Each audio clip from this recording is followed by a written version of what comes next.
Welcome to Biblically Lit, conversations that illuminate Scripture and ignite faith. I'm your host, MindiJoFurby, author and founder of Kingswind Books.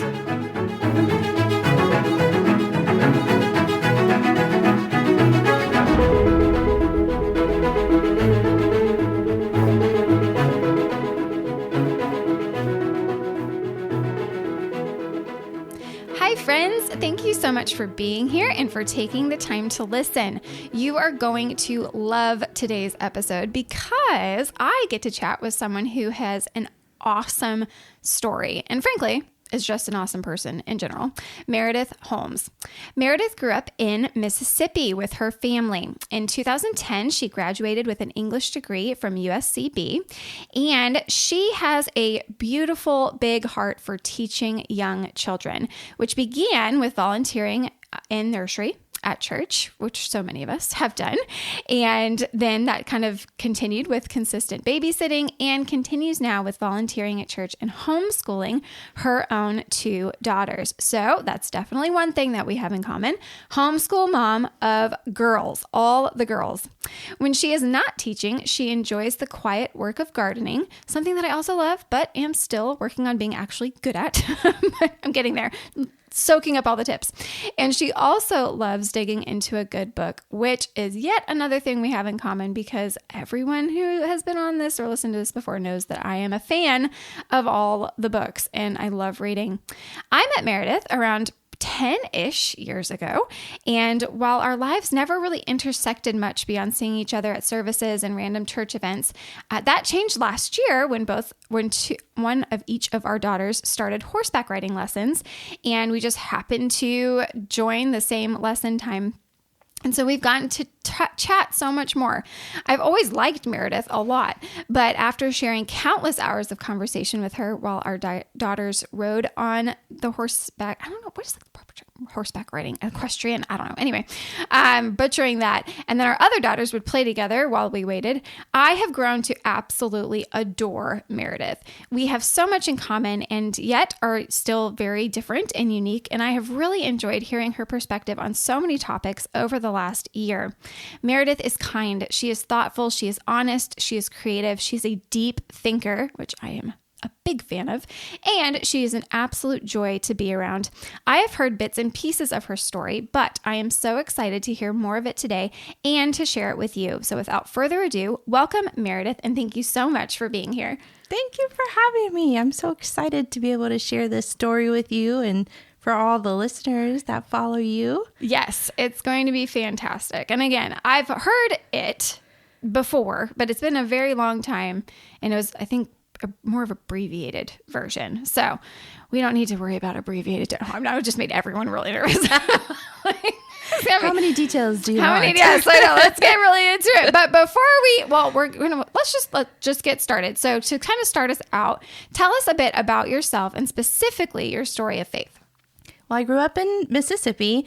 My dad was a pastor at a Presbyterian church growing up. I have always said of my faith that I never knew a day without Jesus. I feel like it was a part of our conversation every day. It was a part of just how we orchestrated our lives, how we made choices in our family. So it was very easy for me.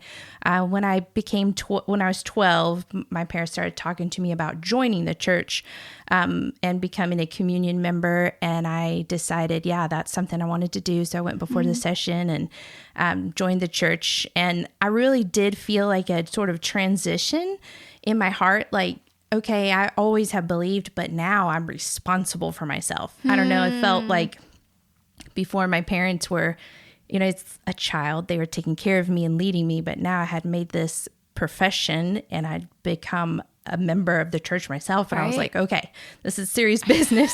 Let's start reading these. Let me listen to this sermon instead of doodling to the side. Or I had a Precious Moments Bible. I don't know if you remember those, but I just went from picture to picture to picture, start back over, picture to picture. Is it time for the sermon to be done?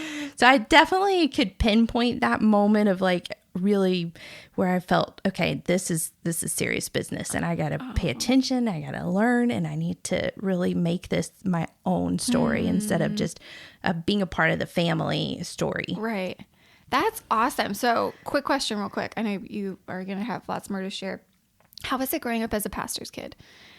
I actually thought my parents were very intentional, and they told me this later in life. They had said they did not want me to have or my brother, I have a younger brother, to feel like we were under a microscope, because they knew that would happen anyway. But they never wanted us to feel like we were supposed to have all the answers, or that we couldn't, rebel. Right. we didn't or anything, but they were just very kind. They put no formal expectations on us, like in terms of our faith. And I think it was a little unique. We were part of a small country church, so it wasn't like a big church. We weren't at church, a lot of days of the week. Right. And we weren't, we didn't live in the same neighborhood as people who were in our church. So maybe it was a little different. Unique. I didn't even know what a PK was until I was like in high school, and I went on a a mission trip with another friend with her high school youth group. And I was like, a what?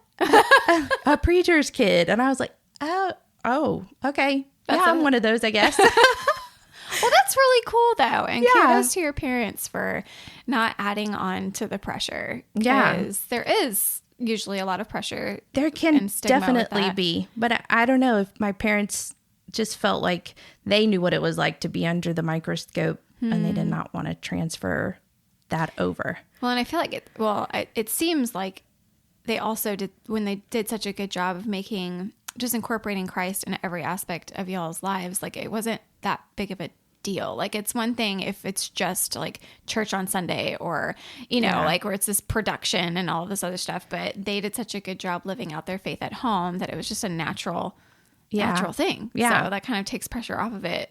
It definitely did take pressure off of it, because it wasn't just a Sunday thing. It was every aspect of our life was touched by the gospel, and like how we made choices was based on the gospel. So what we were doing every week was the same thing we were doing Sunday morning. Not to say that we didn't, we were regular people. Yes. We got in trouble. We did things we weren't supposed to do, Feel like I should let out all those secrets. Like it was such a tiny country church. There was a key that was left on top of the door frame, I guess. And me and our Mennonite neighbors used to sneak over and unlock the church, go in and like preach from the pulpit and like play on the piano, and then like turn the little PA system off and then lock the door back up. Oh my goodness, that's so funny. It was that, we didn't have anything else to do. Right. That was my rebellion. When you live in rural Mississippi, there's not a lot of options for entertainment. So funny. Oh my goodness. That's hilarious. Well, that's really, really awesome. Okay, continue. I didn't mean to cut you off, but I had to ask about that. Well, you mentioned that I homeschool my girls. And so I grew up at a private Christian school until 5th grade. And then my parents actually homeschooled me and my brother. And we, that was kind of in the time when it was a little less cool than it is now. And I definitely got all the common questions.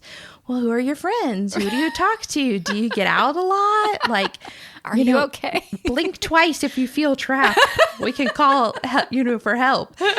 But it was wonderful for me. I felt a lot of the pressure of school. I was very competitive academically. And my parents were like, wait a second. We want your education to be something you enjoy.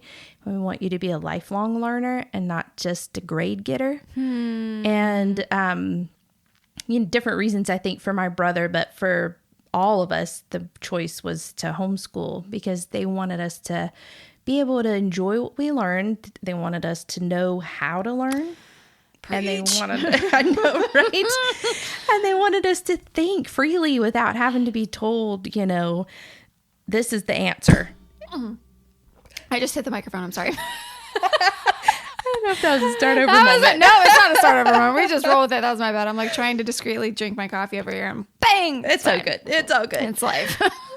So yeah, wow. I think it was a great choice for me personally. I thrived in that setting and I got a good feel for it. So when it came time to talk about, our girls doing homeschooling, I felt confident because I knew what it looked like from the inside. Yes. And I knew what a benefit it could be. And not only that, but I just have seen I would jumping ahead, but I just Yes. can't imagine putting my kids into school now. But Yes. I do want to keep them in an environment where they're thinking, because that's what Yes. I felt I was free to do. And Yes. people say, well, what did you do? And I said, I did so much more as a homeschool kid than I ever did when I was stuck in class. I had friends who were older than me, friends who were younger than me. I did sports. I was on swim team. I did all kinds of stuff. I took private art lessons, like all kinds of stuff. We went on field trips. Right. After first year that we started homeschooling, we bought a minivan. Oh. And it was one of the first ones that had doors on two sides. Oh, snap. Because see, I'm old enough to remember where the vans used to only have a door on one side, one sliding door. Same. Bubble top. Because we had a bubble top. Bubble top with the ones. Oh yeah. I'm with you. Yeah. So we had two sliding doors. We were fancy, but it was kind of gold colored. My dad called it our magic school bus. So we would take field trips in our magic school bus. So I loved it. It was great. It was really great. That's really, so I'm just in awe of your parents' sensitivity to the situation and to see like, hey, this is where we're headed and we don't really like it. And then to have the courage, especially in a time where homeschooling was not, as you said, cool at all. And there was big stigmas around it, to be like, well, we don't care because we are going, like, this is important to us and we want our children to thrive and we want them to think and think critically. Yes. One of my big things, I've said it before, but I feel like a lot of our school system is in the business of teaching our children how to regurgitate information, not to think for themselves. 100%. And so I just love how your parents saw kind of what was happening and how the motivation became grades more than actually learning anything. Yeah. And then their commitment, I love so much about that answer, but about that part of your story, but their commitment to being a lifelong learner. That is something that I drill into our girls. Like, you don't, because they've asked before, well, when are you done with school? Like, when are we finished with school? I'm like, you're never finished with school because you're going to be continuing to learn. You'll never know everything. So it's always going. Well, that's the beauty of it is like, I mean, we're never going to know everything ever. Like, even in heaven, we're going to learn forever because God is inexhaustible. We have to and we get to learn more about him. And so we could spend our entire lifetime studying, I don't know, about dolphins. And we still wouldn't learn everything there is to know about dolphins. And that's just one tiny part of this world. Part of this world. And then there's everything else. So I just love that. And I love their commitment to that. And I love how you grabbed hold of that passion to be a lifelong learner, where it's not just, about getting grades to get into good school and to potentially get a good job. Because I feel like that's kind of the normal, rhythm that you hear.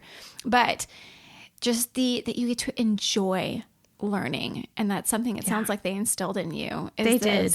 Joy in learning. And they definitely instilled it so much that by the time I got to college, I was like, wait, you're going to have me go 2 years to the community college next door? I'm going around the world. I'm ready to go. Let's go. But in Mississippi at the time, like, community college was free. You only had to pay for your books. And my parents were like, the first 2 years, it doesn't matter where you go. It's a review anyway. It's a review. Yeah.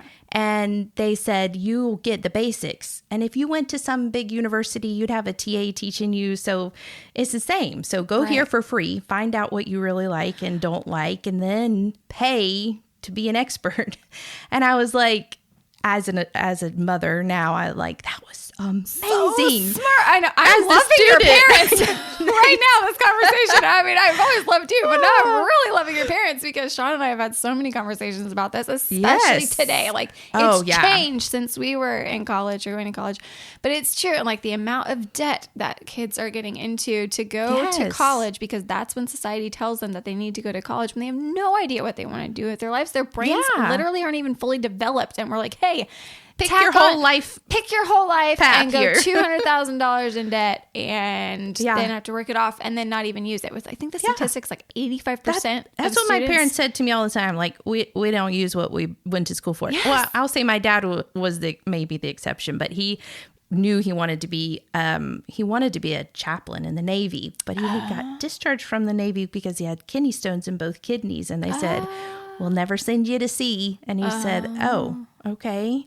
So he still wanted to pastor. He still wanted to minister to the military. So he got a double degree in Masters of Divinity and Masters of Marriage and Family Therapy. Wow. And so he used both those gifts in a different way. Yeah. But my mom, she knew she wanted to do music, but she didn't end up doing what she went to school for, which was like vocal performance. She ended up leading what she said she would never do, a children's choir.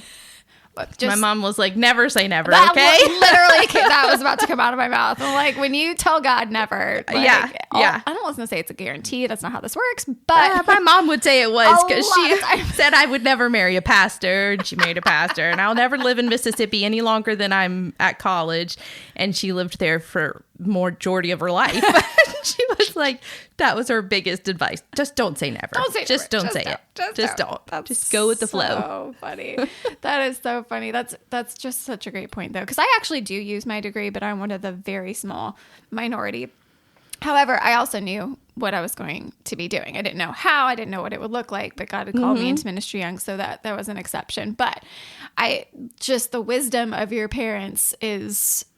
I'm loving it. Yes. I'm loving it. And I love it now. Teenage me did not love it. That's fair. And the first year I thought, well, if I'm going to have to do this for 2 years, I'm just going to put my head down. I'm just going to get these classes checked off the box. And I didn't participate in anything in campus, which was really sad.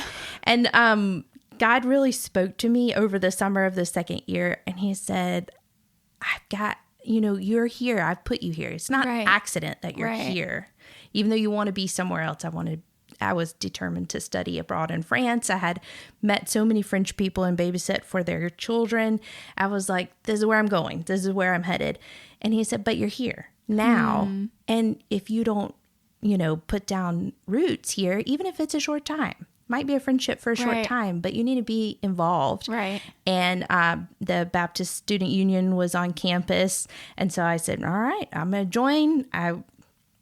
Maybe all your people after this election, but I was a college Republican. I was the founding member of our chapter. Oh, snap. Look at you. So I just started interacting and like being a part of stuff, going, to lunch with people, making friendships and stuff. And it really changed my year experience so much so that the guy that I dated right before Mike, I met him and then he brought me to the Bible study where I ended up meeting Mike. Oh, my So Mike is my husband. Yes. Wow. Well, so, yeah. So God's like, hello. Yes. Stop throwing a pity party. Yes. And live, flourish where I put you. Right. Well, and I think that's a really good distinction, too, because it is a good thing to be obedient. Right? Like you did honor your parents. You did do the work. You're like, okay, I will do this. I'm going to do it. I'm going to get through it. Obviously the motivation wasn't, super, but you were being obedient and you were honoring them. So that's definitely a good thing. But I just love how God is like, okay, that's great, but you're still missing out on so much because our attitudes change everything. Like we can obey begrudgingly and we can get through it and we can check it off our list and there it goes. But when you obey gratefully and with joy, so many doors open up. Oh, yeah. You enjoy life so much more. So I love that. That's awesome. I love that distinction that you learned and that God taught you early. Because I feel like a lot of us don't learn those kinds of things until later in life. So it's always a blessing when and you learn these things, but then sometimes you have to relearn them also. Always. And it's pretty disappointing when you're like, wait, that's the lesson again. Haven't I got this one down? We really have to keep going. No, if there's any Israel, Israel. That's all I have to say. I do. Yeah. Stiff-necked people. You are stiff-necked people. And I think, yes, we are. May or may not include me, but it's fine. Very good. Okay. So that was college. And then... So how was your faith? I mean, because that was a pretty big part of your testimony is like God was continuing to speak to you and mold and shape you. And then that leads us. So when can Christ 12? Well, we'll get, I feel like we could just skip all the places. Like I wrote out questions, but I'm like, but before we get to like the next part, Bible. When did the Bible start becoming more than just a book to you? Or when did it start? When did God really grip you kind of with what it is? Again, I think maybe around like that 12 mark. I do remember like reading my Bible or something. I came out and told my mom like what I'd been reading, and she was like, well, how did you decide to read that? And I was like, well, I just opened it up and like put my finger on it. And she said, nope, don't do that. She was like, that's a terrible way to read the Bible. Sometimes she's like, I'm not saying that sometimes God doesn't place scripture in your heart, but if you have a problem and you think I'm going to spin the wheel of the Bible and see what verse jumps out at me, she's like, that's not a good way to know who God is. Yeah. And, they never really, and I think this was part of, being preacher's kid. They were not very strict about, hey, you have to read the Bible today. You have to be a part of this Bible study. You have to do this. I think, it was just more of a conversation and a witnessing, like witnessing my dad. He was a very early morning riser. Like, I just knew that's what he did first thing in the morning. He got up, he opened the scripture, he started reading. It was either to study for preparing for a sermon when he was preaching or just to be in the Word. And even now, he's retired and he sends me these big, long emails because he, sets studies for himself to do, problems that he wants to look at in scripture. And then he'll send them to me, he'll send them to his brothers and sisters. And whether we read them or not, that's okay. Right. But that's his like way of motivating himself to stay in the Word. So I think having all those examples and just knowing that was the place for me to look for all kinds of answers to any questions or problems, or being able to ask my parents questions like, I don't understand this. And they were great about saying, yeah, that's a hard one. Like, I don't know if I can just answer that question, but I can get back to you. I know that is such a needed response in this day and age. I think in this instant gratification world, we're always trying to give somebody, a 10-page dissertation without doing any kind of research or prep. And it's like, actually, if you want to speak to that, you should probably take some time and really process stuff and think about it first. But I think, I just really don't remember like a big time where there wasn't the Bible and then there was the Bible. Because like, it was an integral part of your family and your life, which is fantastic. So many things I loved about that blurb. Your mom, I call that popcorn, spin the wheel, or popcorn reading. Yes. Like, what am I going to read today? Let's just open it up and read. And, and then, and I'm not, if you've done that, it's not a bad thing to do. No. If you're in the Bible and you're reading, that is a good thing. But we do learn more about God when we're actually studying passages of Scripture, books of Scripture, whole chapters of Scripture. I have said this many times, but I highly suggest not just reading one verse.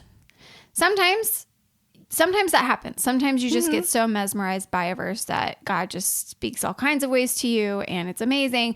But I would encourage that to be part of a larger study. So if you're going to study Romans, we'll start at the beginning and go through, because you're going to learn about context. You're going to learn like all kinds of other things. So the words of wisdom from your mom there, you're not going to learn as much popcorn or spinning the wheel of the Bible as you are actually sitting down to study a book, preferably. You can do passages, but books are fantastic too. Also, how you said it's the place to look. I love how that was just a known thing in your house. There is no true wisdom and no knowledge of God apart from Scripture. And then so much wisdom, goodness, piggybacking that off of being honest about when they didn't know an answer to something. I was listening to a podcast actually this morning. Yeah, this morning. I was doing my hair or something. And this particular podcast, they do questions and answers on Fridays. So people can write in questions and the host will answer it. And there was one question that was fantastic. And it was from a 14-year-old boy. Oh, wow. And he asked, since we know that we will get glorified bodies in heaven, so our bodies in this world are not going to be the same as the ones we will have in heaven. Like, we'll be made whole, we'll be made well, there's not going to be infirmities and all this other stuff. What happens to people who go to hell? Like, do they get made whole and then suffer, or do they wherever they ended up here, do they start there and then keep? And I was like, never thought about that. Never thought about that ever. That's a fantastic 14-year-old boy. Is. Anyway, so this podcast is called The Briefing by Albert Mohler, and I'm a big fan of him. But he said, I don't know. And he said exactly what you just said. He's like, sometimes the best thing that we can do as disciples of Christ and students of the word is readily acknowledge when we don't know, because Scripture doesn't say anything about it. And Scripture doesn't say anything about that particular answer. We rest in confidence that Scripture does answer everything that we need to know for salvation. We do rest in the fact that Scripture answers so much about what we need to know about God in this life, but it doesn't answer every single one of our questions. No. But again, going back to like what we were talking about earlier, we're forever students. Like we're going to be learning about all of these things more and more and more, especially as we get to meet him one day. But I love that answer because it's humbling, but it's also good. It's an encouragement, I think, because I've been asked that and I've given that answer before. I'm like, I have no idea. And whether it's in Scripture or not, or I just haven't studied it before, but then it gives you a good excuse to go research it and to go study it. And I'm like, I don't know, but let's find out together. Absolutely. So all of that was fantastic. But then I love one of the, Francis Chan. I love Francis Chan, but he said, I don't know how recently this was, but he said, our generation, one of our biggest flaws, we have lots of flaws, but one of our biggest flaws is that we think far too highly of our own opinions. Oh, yeah. And so when we can be humble enough to say, I don't know, and then to leave it there and not just spew off stuff that we think that we know and then grow in arrogance from all of that, it was just a very good reminder. It's okay to not know. And I do think that God does intentionally leave things mysterious to us. The prophecies, especially of the end times and stuff, like, nobody knows. Yeah. Nobody knows any of that. Yeah. Like you can know some, but nobody knows for sure how any of that's going to work. Yeah. So anyway, so I do think that God intentionally leaves things mysterious just to remind us that we can't know everything. To keep our place as the created, not the creator. Exactly. We are finite creatures. Okay. So that I love that. I love that. The whole beginning part of your story. And again, I knew some of it, but I didn't know all of that. I love your parents too. I'm fans of your parents. Okay. So let's move into marriage. So you just briefly gave us a sneak peek on how you met him, Mike, but do tell. Well, he moved to Meridian because he was a pilot with the Marine Corps. Yes, the Marines have pilots. I didn't know that. I know. He is one of the few. The proud, but he graduated from the Naval Academy, so people assume that he was going into the Navy, but the Marines are a part of the Navy. They're a department of the Navy, but Marines don't like to say that too loudly. But I'm learning so much today. Know, right? So he chose, he was going to follow in his dad's footsteps. He was going to be a P-3 pilot and fly for the Navy, and when he got to the day where he had to make a choice, like, he suddenly realized, I don't want to fly for the Navy. I would really like to be a Marine, and I would really like to fly for the Marine Corps, and I would like to fly jets. Wow. And he had actually already filled out the application saying he wanted to fly for the Navy and all this stuff. And he was kind of down in the mouth because he realized that he hadn't been true to what he wanted. And a Marine who was stationed there, I'm not sure how it all works, but they have Marines who are either in teaching positions or other stuff, kind of who knew him, was sort of mentored him a little bit, said to him, "What's up, man? What's the long face for?" And he said, "I think I made a mistake. Like, I said Navy first, but I really prefer Marine Corps." And I don't know if he doesn't know if it was that guy that went in and changed anything, or if it was just God brought him to that place. But anyway, got chosen for Marines and as a fighter pilot. And so usually don't get your second choice, I think. But anyway, he came through Pensacola, Florida, and then he moved to Meridian. And he didn't really know anybody, but the apartment complex where he rented, we were meeting for just a general Bible study of young adults who are all different churches, groups, a lot of military guys, and then of course a lot of us girls who were like, oh, you're single and you're new to town. Hello. Yes, I would like to study the Bible with you. So he came and showed up, and he was cute, as were everybody else, right? And but we got paired up that night for to swap prayer requests and stuff. Oh. I don't think it was intentional or anything, but it just happened. Happened to work that way. And he was just so very refreshing to me when I met him. I'm the people pleaser in the family, and he is very black and white, yes or no, up or down. And so I always felt confident and comfortable in his presence because he didn't have any kind of wishy-washiness about him. Yeah.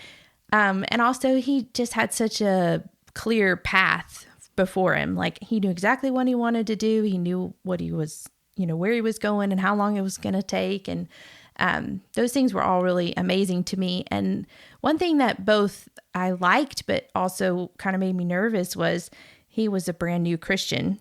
So I had just assumed that I would marry somebody who'd always been a Christian, because I'd always been a Christian, and that's just how it works, right?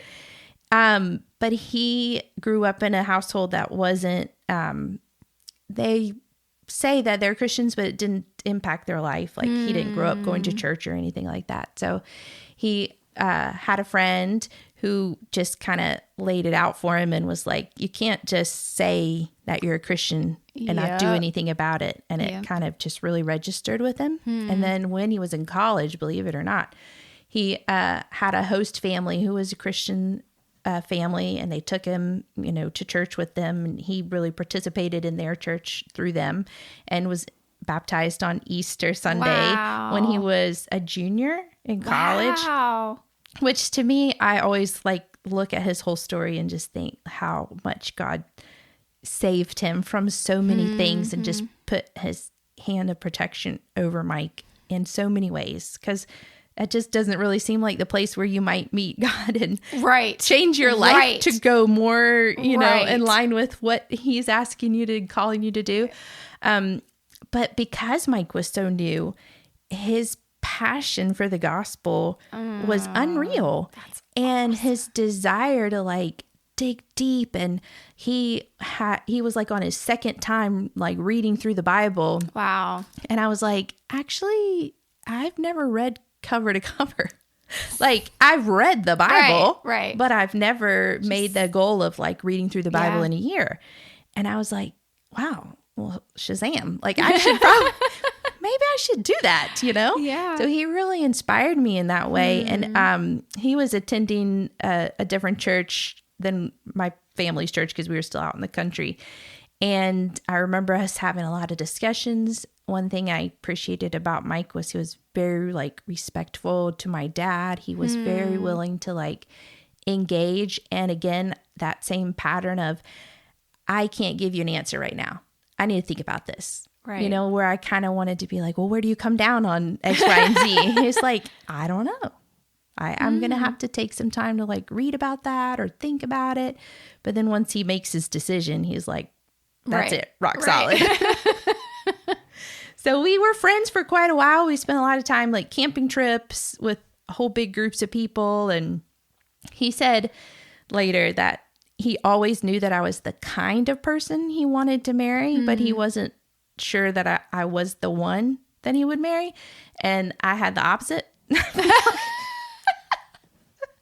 I said, he was new, so he didn't know all the people and all their reputations and everything. He kind of got hoodwinked by some of the girls. He was dating this one girl, and I thought, well, if he's dating her, then it's definitely not going to work out for me. And so, he was just there. Friends, we had a lot of skid groups. We called it skids. The Shermans, they hosted it, and they called them the Sherman kids. So the skids. That's funny. They opened their home up every week just to whoever was available. Between I don't know, I think you could get there as early as 5, and then we all just kind of left around 10 maybe because of work or school or stuff. But it was just dinner. She always had dinner for us. And if there was somebody who was having a birthday, somebody would bring a cake or she would make a cake. It was so beautiful.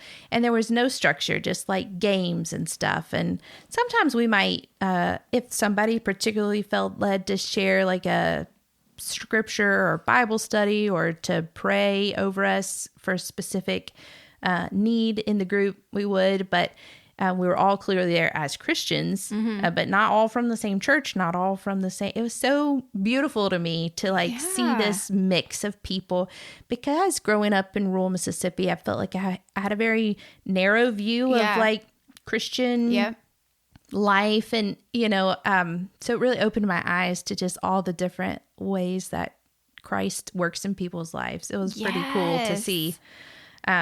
So then, kind of one day, I guess we just turned and looked at each other. It's kind of like, hey, actually, you're pretty good looking, And, remember he asked me like, well, would you like to go on a date? And I was like, yeah. In my mind, I said, he can have 2 weeks of my time. Obviously, that worked out really well. It was the longest 2 weeks of my life. It's still going. But he just, we just talked and talked. I felt immediately comfortable with him. It was easy to see that we shared so many similarities in the way that we felt about things. Right. And we just talked about deep, easy things. I don't know. It was pretty smooth, I guess. Well, and that's something that I say I love that a lot, but I really, really, really do so much of that. But that particular point, I mentor a couple of teenage girls, and one is in college now. But before she went to college, she came out with me with all the questions, like all the questions. She's never dated anybody before. And so it was like, there was lots of boy questions and there was like relationship questions. So many questions. But and she was the first child, and so she like that first oldest I'm the child. Oldest same, one. Yep. same. So type we A, gotta pave the way, right? Yes, but just we need to know everything, and we need to have everything organized. Absolutely, and we need to like know all the things. But in the midst of these conversations that I have with her, I just remember her just being this like nervous, like, well, how do you know, if it's someone that you want to pursue to like date and, to talk about marriage and like all this other stuff. And, she's just like working it all up in her head. And I said, hon, it will be easy.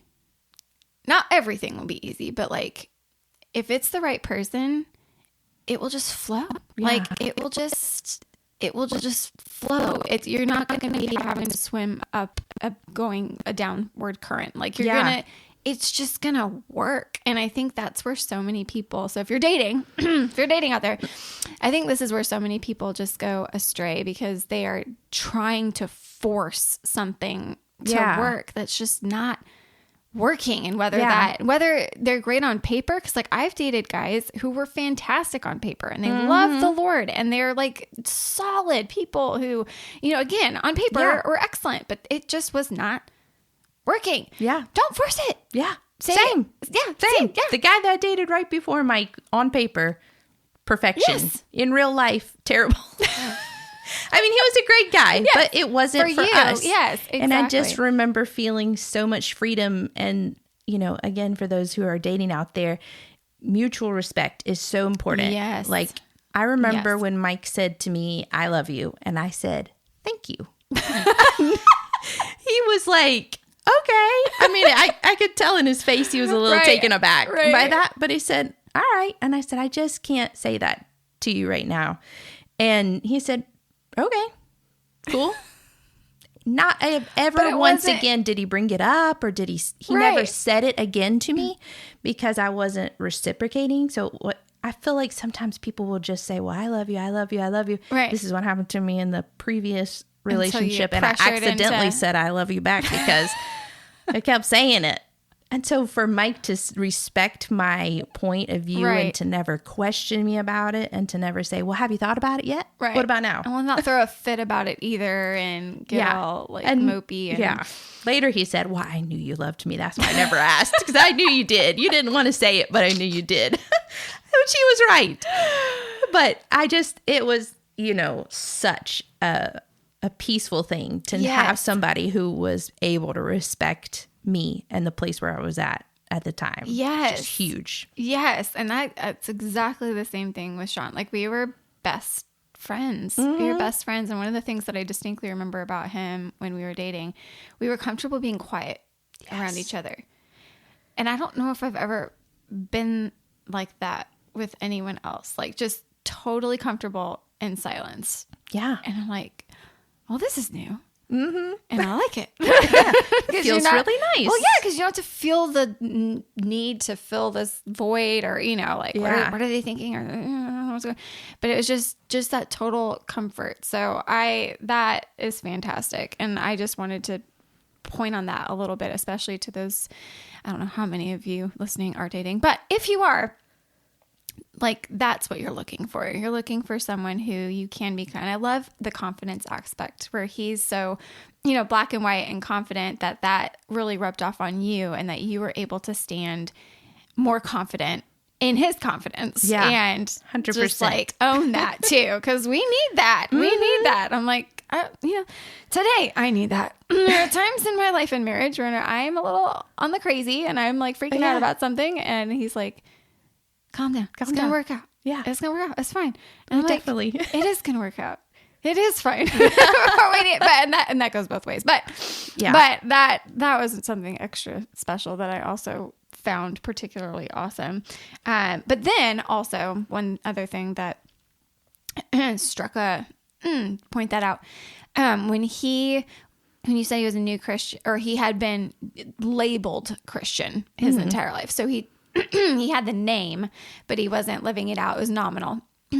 But you said that he had a friend call him out on it. Yeah. And I just want, that's so important. And especially, and we've had conversations about how important it is to speak truth, like to call what's good, and to call what's evil, and just to like speak the truth. And I just love that. So I don't know who that friend was, but that's a good friend. Yes. It's a good friend. Her name is Debbie. There you go. And I've met her, and she's a wonderful lady, and I'm so thankful for her in Mike's life.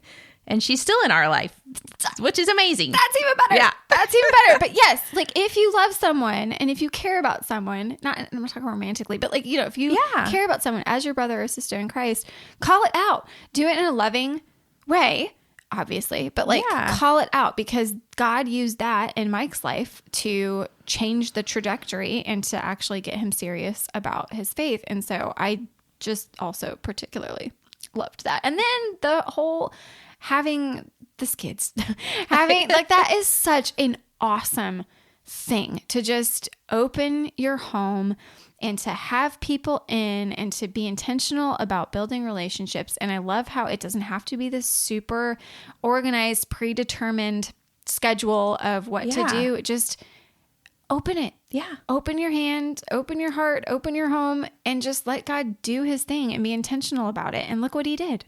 Like, absolutely. And I have to say, not that their house wasn't very comfortable, but it wasn't glamorous, and it wasn't always pristine and clean. I don't even remember those details about the home. What I remember is when opening that back door and all the, hey, and the hug, and this is what we're doing. Can you open this can of green beans? And, you know, I love how you said that. I love that you said that, because that, especially in my mind as the type A, like, see, that's why I have to say it, because I feel the same. I have to remind myself. I'm so glad it doesn't have to be perfect to have people. It doesn't, because you're right. I don't remember. I actually had a mentor in college who, at the time, she had a baby, like 1 year old, not like infant baby, but she was maybe 1, and then 2 younger, I think maybe 5 or 6 or something like that. Anyway, but I would go over to her house every Tuesday morning, and I don't remember, I know it was not pristine, because she had little kids running around, and she would feed the baby, and there would be food splattered everywhere, because it's what babies do. But like, that never mattered to me. We had the most beautiful conversations, and most of them were interrupted multiple times, but it didn't matter, because someone was willing to take the time to just do it, be there. And so I thank you for saying that. I'm so glad that you said that. Okay. So you realized that you loved each other. We did. And then we did it all backwards. I always say we did it backwards, because when we were together, we had decided we wanted to stargaze. We had bought all these like stargazing books to learn all these like different constellations and like where they were. And I don't know if this was like Mike being a pilot or I don't know. So we were out there and I was like, so you're going to be moving, soon because you're going to graduate with your wings. And he was like, yeah, I think so. I think, maybe in the summer or something. And I said, well, I'm not going anywhere without being married. Just so you know. And just to make that extra clear. Abundantly clear. Because we had known different people who, different circumstances. Like, and he said, yeah, well, I kind of expected that. And I said, well, are we going to get married or what? And that shocked myself because, again, Mike's boldness rubbing off on me. Yes. But I really didn't want him. I didn't want him to go. Right. I felt like he was my person. And he was like, yeah, I was thinking we were. And I was like, okay. So that was that. And then he went and very kindly asked my dad, for my hand, which I thought was very sweet. And it wasn't really expected. But I think he felt like that was just the right thing to do. Right. Which I loved. And of course my dad loved too, I'm sure. And my mom loved. And my brother everybody was like, good point. Still loves that, by the way. Okay. Everybody still loves that. It's a tradition for a reason because it's just respectful. It's respectful. And it's kind and considerate. And, I think it says so much. Yeah, it says so much. Yes. It said so much to me. And then we were kind of iffy about the timeline because I was going to study abroad and I was getting ready to leave. Okay. And then he was possibly maybe going to be sent to his next duty station while I was gone. We weren't sure. And we said, well, we also want to save money. So I was like, don't buy me a diamond ring or anything. Like, I don't want, anything flashy. Fancy, and he's like, yeah, let's save money. So he gave me a birthday party / going away party / he decided that he was going to publicly ask me to marry him party. Oh my goodness. Which was a surprise to me. So we did that. And then when I was in France, I remember calling back to him and just saying I was having a hard time. I was struggling, lonely, like ready to come home kind of thing. And How long were you there? Not too long, just this semester. It was like the fall semester. Okay. But it was a real big shock to me. I don't know that there was anybody else who was a Christian who was there in the campus with me. And then there was no church services or anywhere for me to be a part of any kind of community. Wow. And it felt really like dry and like kind of deserty, which I mean, I'm sure there's a lot of other people who've been through a greater and longer, deeper deserts, but still, for me, it was the first time that I had experienced something like that. Well, especially since this was something you'd been wanting to do.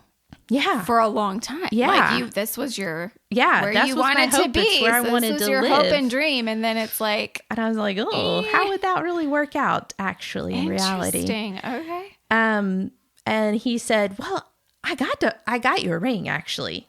And I'll, try to make me feel better. And I said, well, if that's okay. And he said, well, I can mail it to you. And I was like, no, if you really did get a real ring, please, whatever you do, don't put it in the mail. Don't mail it to me. And he was like, okay. And so when I got off the plane at home, he was there and he like presented me with the ring and everything. It was super sweet.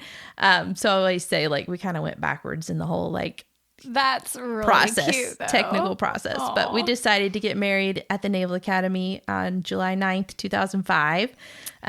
We'd wanted to marry at the Naval Academy because I wanted an organ at my wedding. And he was like, okay, that's cool. Details that we women latch on to. Right, right. And my parents thought it was pretty cool too. Yeah. They weren't opposed to it at all. And then his brother was in the military, in the Marine Corps, so he had deployed. So between me studying abroad and his brother deploying and waiting, you have to wait a year. Oh. From the time you book at the Naval Academy to get a schedule. Like they book that far out. Wow. And have like 3 weddings every Saturday. It's insane. Wow. Yeah. So it's pretty much like they don't make you feel that way, but it is like you don't get to decorate the sanctuary, but it's so beautiful. I don't know if you've ever seen the inside of the Naval Academy Chapel, but there is no need to add to anything there, but they put their own huge arrangement at the front. Okay. That's it. You can't do anything else because you're walking out and And someone else is walking in. So, yeah, so we waited and we got married to July 2005, and he was actually winged. It was crazy. Like the weather, the hurricanes came through and delayed all the training. And then something else happened so that he was winged literally. The rest of the squadron was winged the day before we got married. So he got winged a week in advance privately in his CO's office. And then we went on a honeymoon in South Carolina, actually. Wow. Near Clemson, somewhere. Okay. And this was the day before it was cool to go on eBay or somewhere and find a property. But he had gone on eBay and found this property that we were going to stay at in the mountains, and it was on a lake. And I was like, you did what? On eBay? Yeah. Really? Yeah.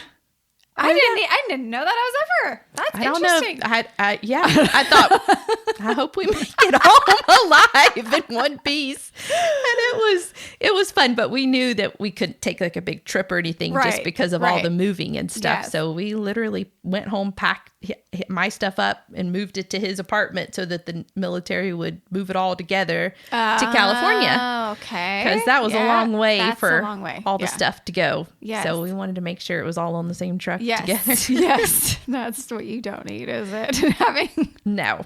And we lived in California for like 14 months. We were in San Diego, and it was like one long big honeymoon. It was so It's pretty. fun. It is. If you can just ignore all the politics, it is so beautiful. And the there's weather. so many people. There's so many people. Yeah, there are. But San Diego is It's not too bad. as bad. It's not as bad as LA, because It's we not. went up to LA a couple of times, and I just thought, they'd have to pay me to live here. I took Sean. So I grew up in California. I grew up in Orange County, which is in between LA and San Diego. Mm-hmm. And I took him, I don't know, we've been married for maybe 2 or 3 years. And so I took him, and I was doing some book toury stuff too, but it was like a Tuesday night, and it was like 11 o'clock at night. We were coming back from some kind of event or a meeting with somebody. I don't even remember. And I mean, it's just, there are 18 lanes of traffic, and they're moving, but not quickly. Mm-mm. And I will never forget. He like slams his hands on the steering wheel. He's like, where are you going? Like, why are there so many people on the road? It's like so late on a Tuesday. Like, where could you possibly be going where there's so, like, this is insane. And he was like, it was not good for him. So I completely understand that. San Diego's not as bad. It's not. But it is. I learned real fast that when you go on the on-ramp means to go from 0 to 80. Like, and that, even then, you might risk merging does not happen from a slow and steady pace. Merging, not at all. I grew up. I mean, I learned how to drive on those freeways, and I remember my instructor. There was only one time he had to slam on the brakes, but that's. I mean, it's intense. It's intense. Very intense. And people are angry. Yes. So angry. No patience. No patience at all. People, it's different pace. But anyway, so San Diego, 14 months. Yeah, it was lovely. And with the military, what he was doing was finishing up what's called the RAG, which is he had been selected to fly the F-18. Wow. Which is the same jet that right now the Blue Angels fly. Wow. So if you have a picture in your head. And then he was training specifically for that jet. Like he had already trained to fly jets in general, right? But now he's been assigned that specific. Every plane has a different type rating. Is that what that's called? Or Sean is going to roll his eyes when he listens to this. And Mike too. He's going to say, "I thought you knew this stuff." Sorry, I don't know. But every plane is different. Every plane is different. You have to get ready, qualified. I do know that one. For every distinct plane that you fly. Yes. Please forgive me. He had to train to land on the carrier, which was crazy scary. But just so fun. I mean, it was a fun time. Like he was training, so he still had kind of the training schedule, which meant that's his only job was to fly. Well, if he's not on the page, guess what? He doesn't have to go to work.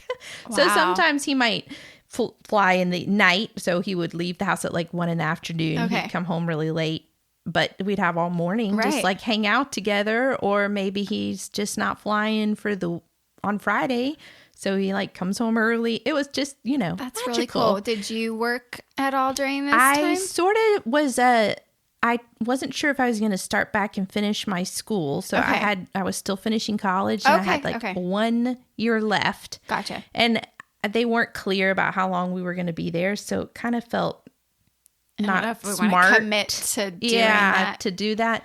But I decided to nanny. So I nannied, it was, I think 4 exits up, but it took me a solid 40 minutes to get to their house. California. Yeah. I'm telling you, even going 80 miles an hour. Yes. But I did that most of the time. Okay. And then just like, I don't know, I enjoyed just being free. Yeah. I felt really called to be free, just to hang out with him whenever time and came. what other time in your grown-up life do you get that possibility? Right? So good for you. And we found a church like immediately, North City Presbyterian, which is right up the road. And we found out that there were several young couples who actually lived within a 5-mile radius of our house. And so we actually became like really close with that whole group of people through a tragedy. Actually, one of the couples, they were both Marines. One of the spouses was killed in a hit and run accident. What? And they were both triathletes, and they were both, that was what they did together. And so they had been signed up for a half marathon. And so we all, as the small group, decided, whether we were runners or not, that we were going to run this half marathon in honor of him, in support of her. And it was really cool because we were able to like just come alongside of her in a real tangible way and just encourage her and train with her. She was way better runner. But my friend Heidi and I were like, you and me, we're going to stick together. And Mike is a runner. Like he ran cross country for the Naval Academy. Oh my goodness. He ran Boston Marathon. That is like easy peasy for him. Yeah. I'm not in that case. I know. One time I said, let me run with you. And he said, I don't think you can run with me. And I said, yeah, come on, let me run with you. And he's like, okay. I ran for like a half a mile. And I was like, all right, see you later. How about I stay? Tapping out. And he was like, okay. And then he like speeds up and runs away. And I'm going, you are not running your fastest? I was running everything I had. I tried running once in my life. It did not go well. I gave it a solid effort, but my body, people just do it or they don't. There's no in between. No. And he used to do it to relieve stress. And I'm like, it is a stress building activity for me. There's no relief. No. Like I get back and I'm like, everything hurts. Okay. Got it. So it was a great time. It was super fun. And we celebrate our first anniversary in San Francisco and a little bit by ourselves and a little bit with some of our closest friends at that time. We're both single. Yeah. We were both without children. There you go. And we're newly married, so still feeling the same kind of vibes. Yeah. And it was just really idyllic. And I loved like every minute of it. And I wasn't sure I was going to like living in California. But it was super fun. And then I was kind of bummed actually when we heard we were moving to Bluffton, South Carolina and not, staying in California. I was like, oh man, I'm going back to the South because, one thing I found in our church was something, and I don't know if this was your same experience in California, but coming from the South, I was so refreshed by the people that were in the church because they were there because they wanted to be. Not because it was the popular thing to do, but because they're actively making a choice, and oftentimes a choice that went against the flow of culture. Yeah, there you go. Mm-hmm. And it was like eye-opening for me. I was like, look at all you people who really care about Jesus and the gospel and making a difference. And you're not apathetic to the church, and you're not like, well, I don't know who's going to babysit these kids. It was like, nope, this is how we're going to do it. We're all taking turns. We're all sharing. We're all part of this. We're ministering to one another. And I was like, wow. It was not a nominal Christian culture. That is for sure. California is, well, I affectionately call it the land of fruit and nuts because you can just sit with that for as long as you want. Yes. But it is. I mean, there's a lot of crazy in California. Mm-hmm. And it's just a totally different culture. It's very image based and image driven and all that. So when you do have a church and there are people there, it's because they want to be there. It is not a culture where it looks good on your resume. Mm-hmm. Okay. Whereas in the South, Bible Yeah. Belt. Yes. Okay, that does still kind of, well, not about today, but it does kind of bolster some part of your, image. But in California, it's not the same way. So Yeah. that's a good observation, because it's definitely true. Yeah, it was a big eye-opening experience for me. So in that respect, I was kind of bummed to come back here to like where maybe it was stale. Yes. I remember thinking that things were going to be stale coming here. I haven't found that to be so much so as like Mississippi. But yeah, that was different. So you were here, what year? We moved here in 2006, like at the very end of 2006. Well, it was still, was tiny. Yeah, it's changed not the a lot. Same at all. Yeah, it was. Wow. Yeah, because I think we were 2012 is when we came here. Well, 278 only had 2 lanes. 2 lanes, At the time we moved here. Same. Yeah. It was right. It was. I think You're it was within a year widening or it, two. yeah. It was being widened, but And 170 was this tiny 2-lane Little- road yeah. that was like you took your life into your hands. if you still do. Yes. So but my point is, it is not the same at all, and Yeah. so I can appreciate the little bit of nervousness of going to some pretty small town in South Carolina, coming from. Especially when you could drive 2 hours and go to the desert, drive 2 hours and go to Mexico, drive 30 minutes, go to the beach, drive 2 hours and go to the snow and the mountains. That is one very cool thing about California. Yeah, I loved that. And it was just, there was always something to do. And I thought, okay, well, here we are again, Lord. It's just another place where you're putting me, but I'm going to thrive while I'm here. And to dig in. And, I think having that Mike with me, he grew up in the military. So he kind of knew what it was like to move to a new location and jump in with both feet. I think I would have been a lot more reticent to like join up, a church or whatever, just because I'm more of a thinker first, act later. Yes. And Mike's like, let's go, everybody. And I remember when we picked our church, and we still attend the same church, and it has changed. It's like night and day from the church where we first came. I thought, Mike, this church is like old. All the people are dying. And there were like literally 5 people in their 20s in the whole church. And he said, we had a great conversation with several people in the church, and they just reminded us like, hey, not every time you are a part of a church is the church going to pour into you, but maybe this is your time to pour into the church. And when you join a church, it's not like a popularity contest. Right. You don't join because it's the up and coming thing, or it's where it's happening. Right. You join with a mindset of like ministering to the people who are here and to building up God's church while you're here. And so we decided to go ahead and become members. We became members within 2 months of moving here. And then we did our church shopping. Yes. Like 2 services every Sunday. Yeah. Oh, that's commitment. It was intense. But Mike also knew after being in his squadron, he was going to deploy to Japan in February timeframe. Okay. So he felt like it was necessary for me to have a church home and to have people who could look after me and be with me, because neither of our families lived here, and they weren't in driving distance at that time. I mean, like 10 hours. So pretty long ways. Yeah, that's the thing with California too. We don't drive. 2 hours is like the max that we drive. And so I remember I went to Liberty in Virginia, and I had a roommate who lived in Pennsylvania, and she drove home sometimes for the weekend, which was like 13 hours. Oh my gracious. And I was like, say what now? Where are you going? Different country? Do you need a passport? What? Right? Well, that, but also like anytime it's more than 2 hours in California, you fly. You just do. Now, granted, it's because mountains, and so if you're actually going to drive, it takes wildfires. Or wildfires. We tried to drive to San Francisco once and had to turn around because of wildfires. Yes, there's just all kinds of. But you fly. In California, there's no road tripping. You fly. So this is a whole new world. Like people drive like that hours for not like a 3-month stay. I don't really know what to do with that. So anyway, another cultural difference. Okay, so you're here. You're part of a church home. We were part of a church home, and then Mike deployed to Japan, which was really hard and sad. And, Yeah. you know, we had just been married for a little over a year. So this is like a year and a half-ish. Okay. And he was going to be gone for our second anniversary, which was just devastating to me. And I was like, I don't want to be just apart. And, how long was he?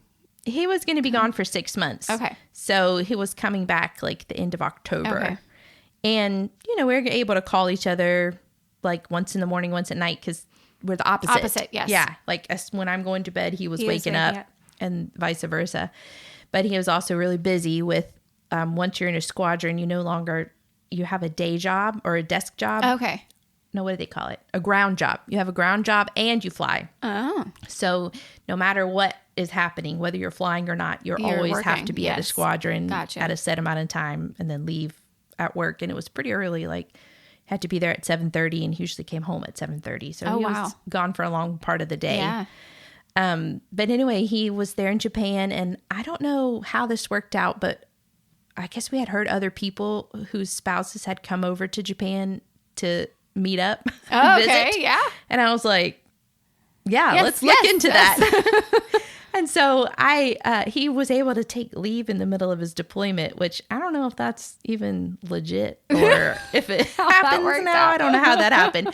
But again, I always look back and think that God was gracious to provide all this for us. So I flew over to Tokyo and landed and got to my little hotel room. And then he was going to take the train up from where he was to meet me. Okay. And so we spent, it's like 10 days, I think. We spent about 10 days in Japan, mostly in Tokyo and Kyoto. And then we went up to visit some people in our church here. Their children were brand new missionaries in Japan. Oh my goodness. And had just moved over there with their 2 young children. Wow. And we said, well, yeah, we're going to go visit them. Right. So we took the train up to this small Japanese town and spent the night with them. They showed us their village and how they do things. And that was really fun because it was really a real picture of what Japanese life was like. And I'm just really grateful that we recycle. It's wonderful, but not like the Japanese. That would just make my heart race every day because everything has to be put in the right bin and it has to be like tied the right way and have this whole like diagram with all these pictures and the colors and what can go in what bin because you can't even put your trash like all together. Everything's separated out because it's such me either, right? See, such a small island. They have to, but I was like panicking for them, just being like, "Is that the right? Are you sure it's the right one that we put it in?" But it was so fun. I love the Japanese people and the Japanese culture. It was just really cool, and Mike loved it. We biked everywhere. Wow! I mean, those people can bike and hold an umbrella and talk on a cell phone all at the same time. It's insane. It's kinds crazy. Of cool multitasking happening. That's awesome. So we celebrated our second anniversary together over there. And then he came back in October. And my goal while he was gone was to train for the Marine Corps Marathon. Oh, okay. Because I thought, I can do this. It was like a personal challenge. He was a runner. It inspired me to run. And the few girls who were in their 20s at our church were like, yeah, let's run together. Let's do this. Oh my goodness. So that was what kept me kind of occupied while he was deployed. So he came back like about 2 weeks, I think, right before the Marine Corps Marathon. We ran that together. I say together. Right. Like we started. We started together. We met up afterwards. Well, I actually saw him in the middle. He was like, I was on probably mile, 12 or something, and he was on mile 18. And it was crazy that we saw each other. Right. I cannot believe that we saw each other, but we were turned around and made a loop and we were past each other. I would have totally cheated and just be like, hey. I was very proud of myself. Good job. I ran the whole way. That was my goal. I was like, I don't care what time impressive. It is, but I'm going to run the whole way. I'm going to do this. And so we did Christmas with both of our families, I think, came for that Christmas. Wow. And that was kind of our first we had Christmas the last year in that house, but it was like we were unpacking boxes and stuff. Right. So we had Christmas, and then in January, he had to take a detachment is what they call it. Okay. So they go for a certain set of weeks, I think 6. Okay. And this time to a different location so they can fly a different kind of mission. Oh. So they were out to Utah to fly in the mountains. Gotcha. And in the snow and stuff. Gotcha. So he was gone for 6 weeks, and he was gone, I think, 3 weeks when I got the phone call that changed everything. Yeah. So, yeah, let's get into that. You're such a good storyteller. I don't even have to ask you any questions. Just keep on rolling. Keep on rolling. The phone call that changed everything. It did. It was January 27th, 2008. And I had been to church that morning and then come over to a friend's house afterward. And we were going to do our little run, because I actually was still running, believe it or not. Kept on going after this Marine Corps marathon. Good for you. I think I achieved the high, maybe. That's, they say have a runner's high. I might have gotten there. I never for got a minute. I never did. So, well, we were running. If it hadn't been for all these other girls, right, it wouldn't have happened. But we decided we're going to do this after church because we had a Sunday night supper at church. So we said, all right, let's run. We'll all shower and then we'll go back over to church. And we were walking out the door and my phone rang, but it was like an unknown number. But I answered it anyway because I knew Mike was gone. He might have been calling from somewhere else. And it was the hospital that called, and it was so strange because it just didn't make sense. First of all, I was in his phone as Megadeth, which was the nickname that they had given me back in Mississippi because I guess it's a heavy rock band. I never heard of them ever. But they said, you're so the opposite of that. So you think you should be called Megadeth, Meredith, Megadeth. Ah, okay. Yeah. Guy needed that last little part. Okay. Yes. That's hilarious. So there's a small group of people who know that nickname, right? And he just kept it in his phone because he just thought it was cute, funny, yeah. And so they said, is this Megadeth? And I was like, it depends on who's asking. So they told me that they had Mike at the hospital, University of Utah Medical Center, and that he'd been in a snowboarding accident. And I can't even really remember if they asked me for permission for anything or if they were just like reaching out to me. And I remember asking, well, do I come? Should I come there? And they were like, well, that's up to you. And I was like, okay. I need some guidance here. I know. Yeah. I don't know. I don't know what to do. And I just remember, so all the girls were with me. They heard the phone call and I repeated what they had told me. And they were like, okay, well, let's not go to the Sunday night supper because, like maybe they'll call again or maybe you need to get ready to go. Right. But they called the church and sort of said, Mike's been in this snowboarding accident. Can you guys pray for him? Because he's in the hospital and Meredith hasn't talked to him. She just got a call from the hospital. And they were with me right then. I got another phone call that said, hey, now I do remember they asked for permission this time. They needed to do like a ICP monitor to measure intracranial pressure. And they wanted to... I can't remember if they wanted to do a trach at this point or not, but they told me that he was unconscious, and that he wasn't responding well to like stimulation and stuff. And I think the little voice in the back of my head was like, I think this is probably serious, but my conscious self was like, can't possibly be that bad, right? Can't possibly be that bad. You just break your arm or your leg when you have a snowboarding accident. Right. Like nothing really bad happens to you. Then the girls were kind of like, all right, well, they found a flight for me. And they were like, well, who else do we need to call? And they took my phone while I was sort of processing everything. They called the CO's wife and told all that stuff. And they called all these different people just like making plans, and they bought my plane ticket for me, and the fastest I could leave was like the next morning, really early in the morning, and called obviously my parents and Mike's parents because I didn't know if Mike's parents would have heard from the hospital too. His dad was actually in California at the time on business. So he was in the airport, literally in the airport, getting ready to fly somewhere else. So he just changed his flight to fly directly to Utah. And his mom was in Texas, I think, at the time. And I said, I don't know. Like, I don't know Right. what you should do. I don't know what I'm supposed to do. Right. Right. And my dad was up in Alaska working, and I felt like we were all scattered. Right. Until my parents were like, well, I think one of us will meet you in Utah, and whoever can get there first kind of thing. So we went to my house, and the girls, again, I live in South Carolina, and I moved here from California, from San Diego. I had no winter clothes.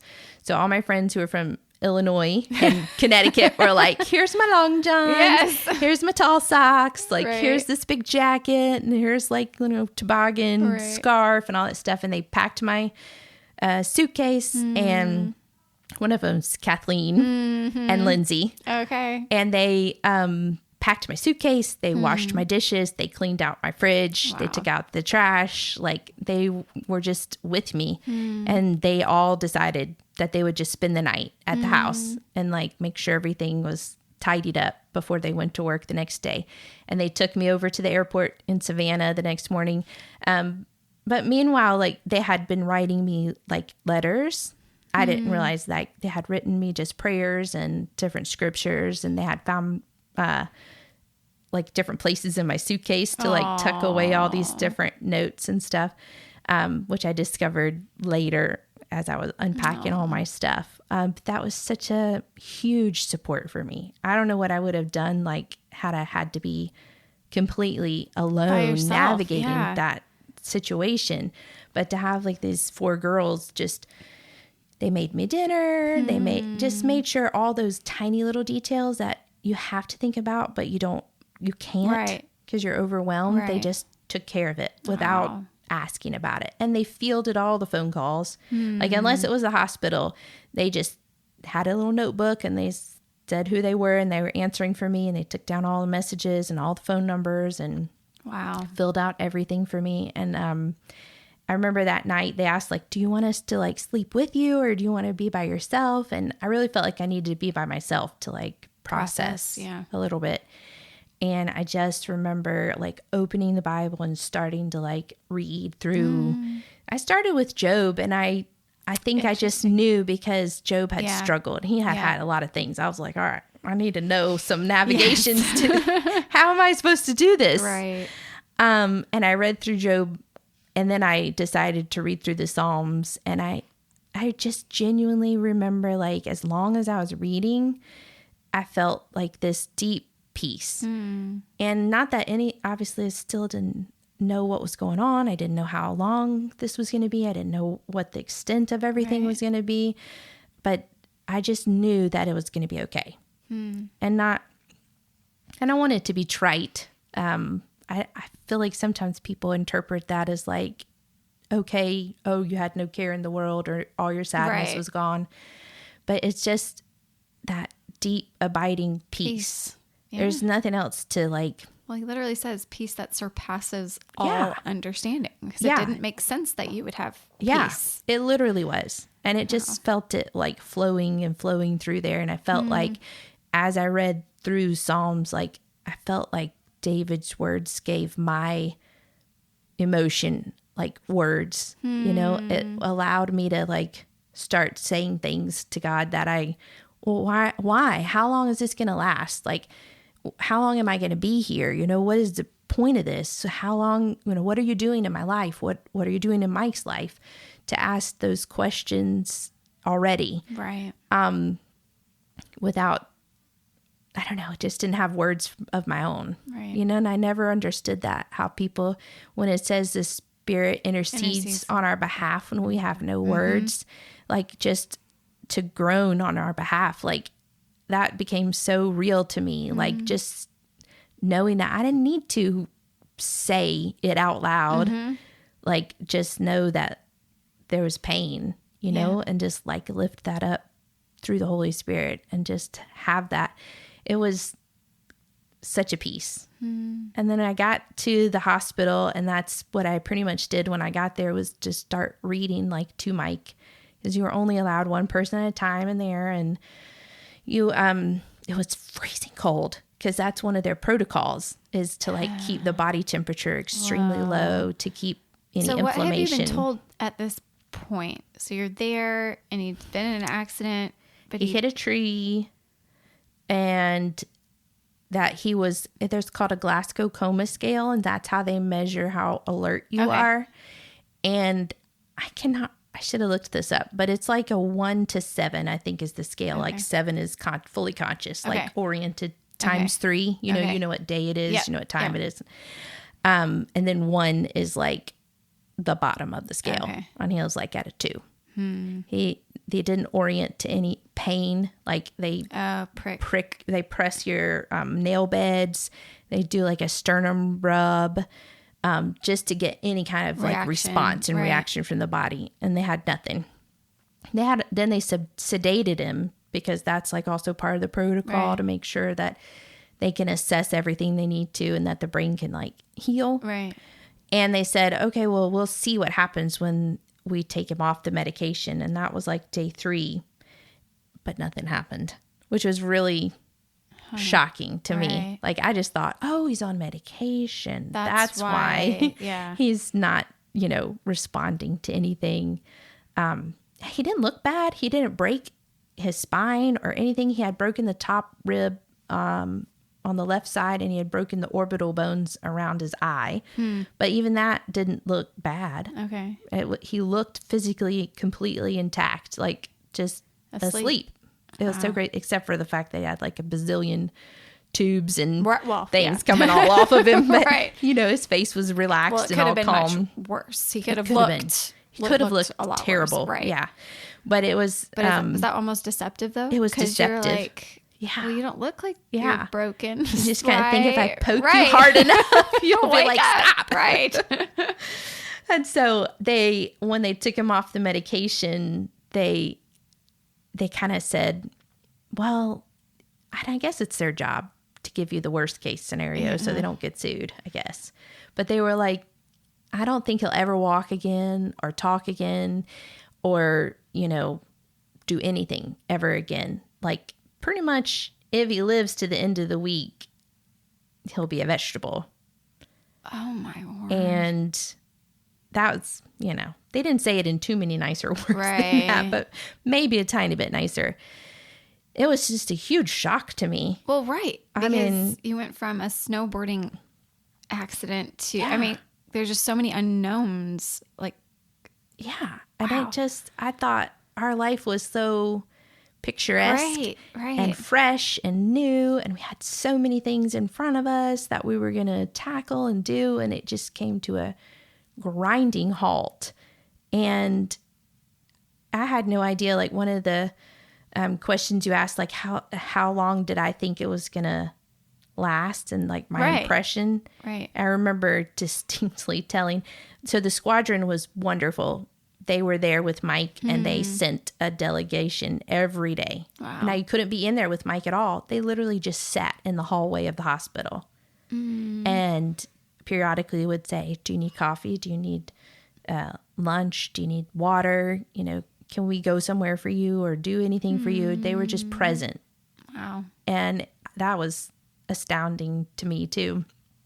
And now I forgot what I was talking about.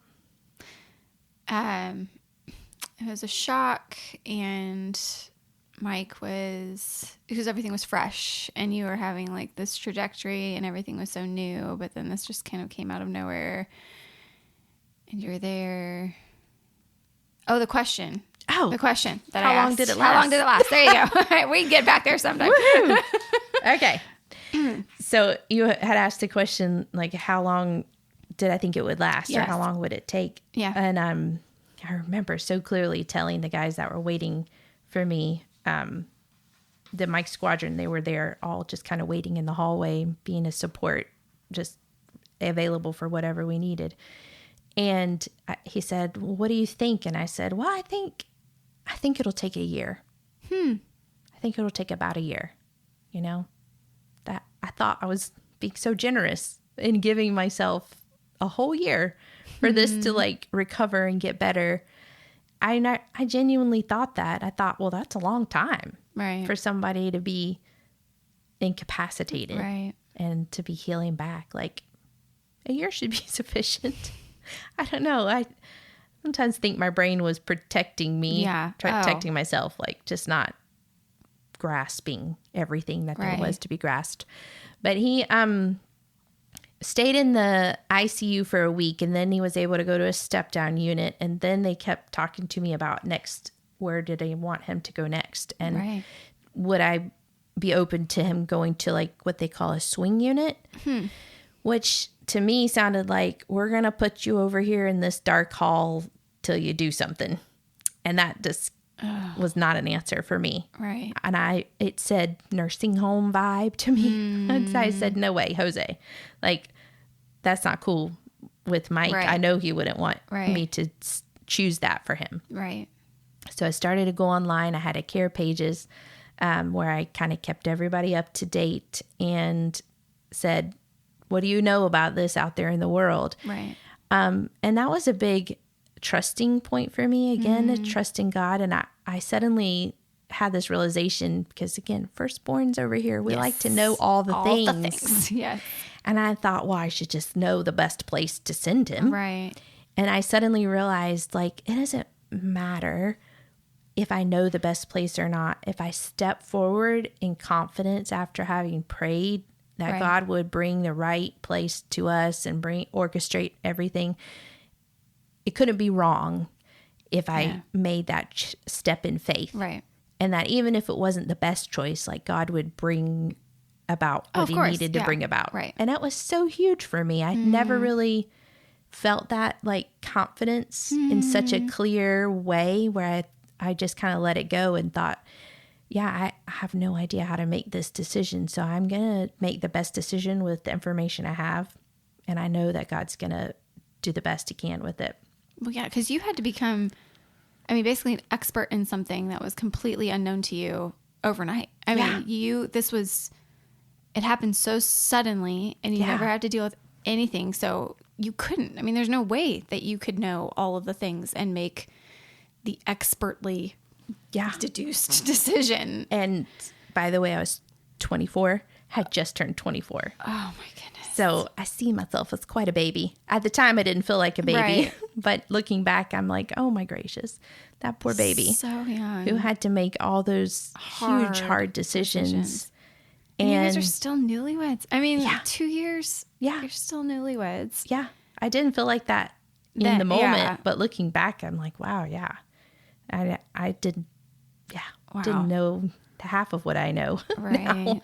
And now I know that I don't know a whole lot. Right. I feel like that happens the older we get. I'm like, The less you realize you know. yeah. I thought I knew so much back then. Yeah. But it was definitely a shock. It was also a shock that the hospital system, the medical system in the United States, and I don't know if I haven't had experiences with it in Europe, but specifically in the United States, they're not really there for your best interest.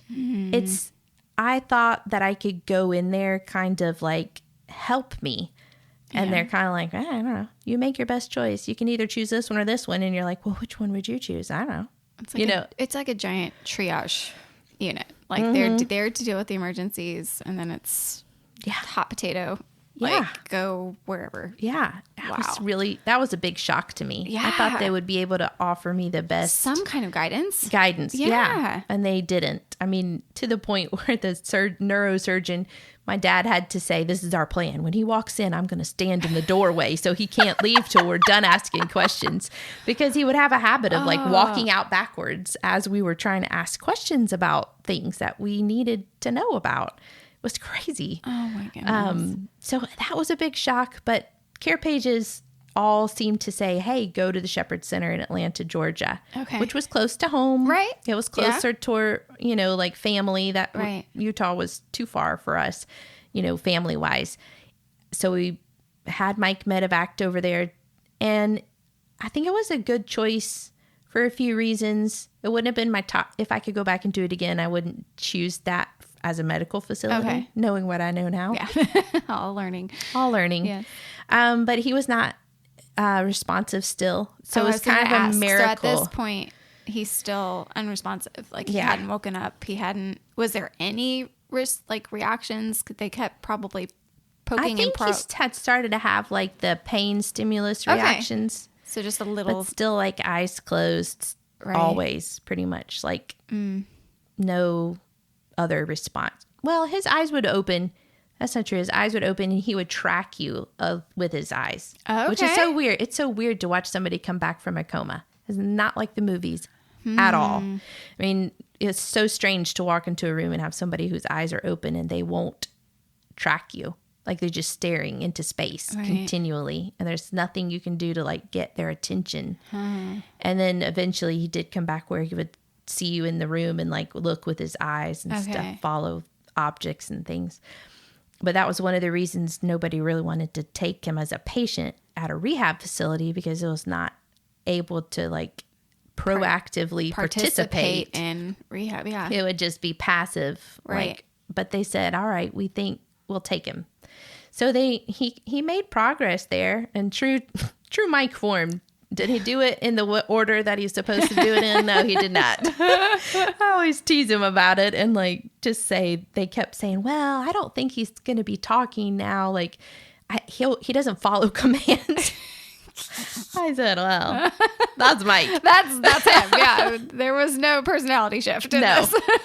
And that was one of my biggest prayers, because I had heard or read about people with brain injury that they're like a whole different person when they come out of the brain injury. And I thought, gosh, I can deal with so much, but if my person's not there, I just don't know what I'm going to do. I just don't know. Kidding. So my biggest prayer was like, okay, Lord, I know Mike, and if he's going to be stuck as a vegetable for the rest of his life, please take him. I didn't want him to stay stuck in that way, and I didn't want him to have to make a choice of like pulling a plug or anything like that. And I was like, please, Lord, just take him if that's the case. Right. And if it's not the case, can you please just let him be Mike? Let him be Mike. Yeah. And I feel like God answered that. That definitely. I mean, he's still Mike for sure. He's still Mike. But yeah, we were there for 6 months, and by the time he left, he was still considered minimally conscious.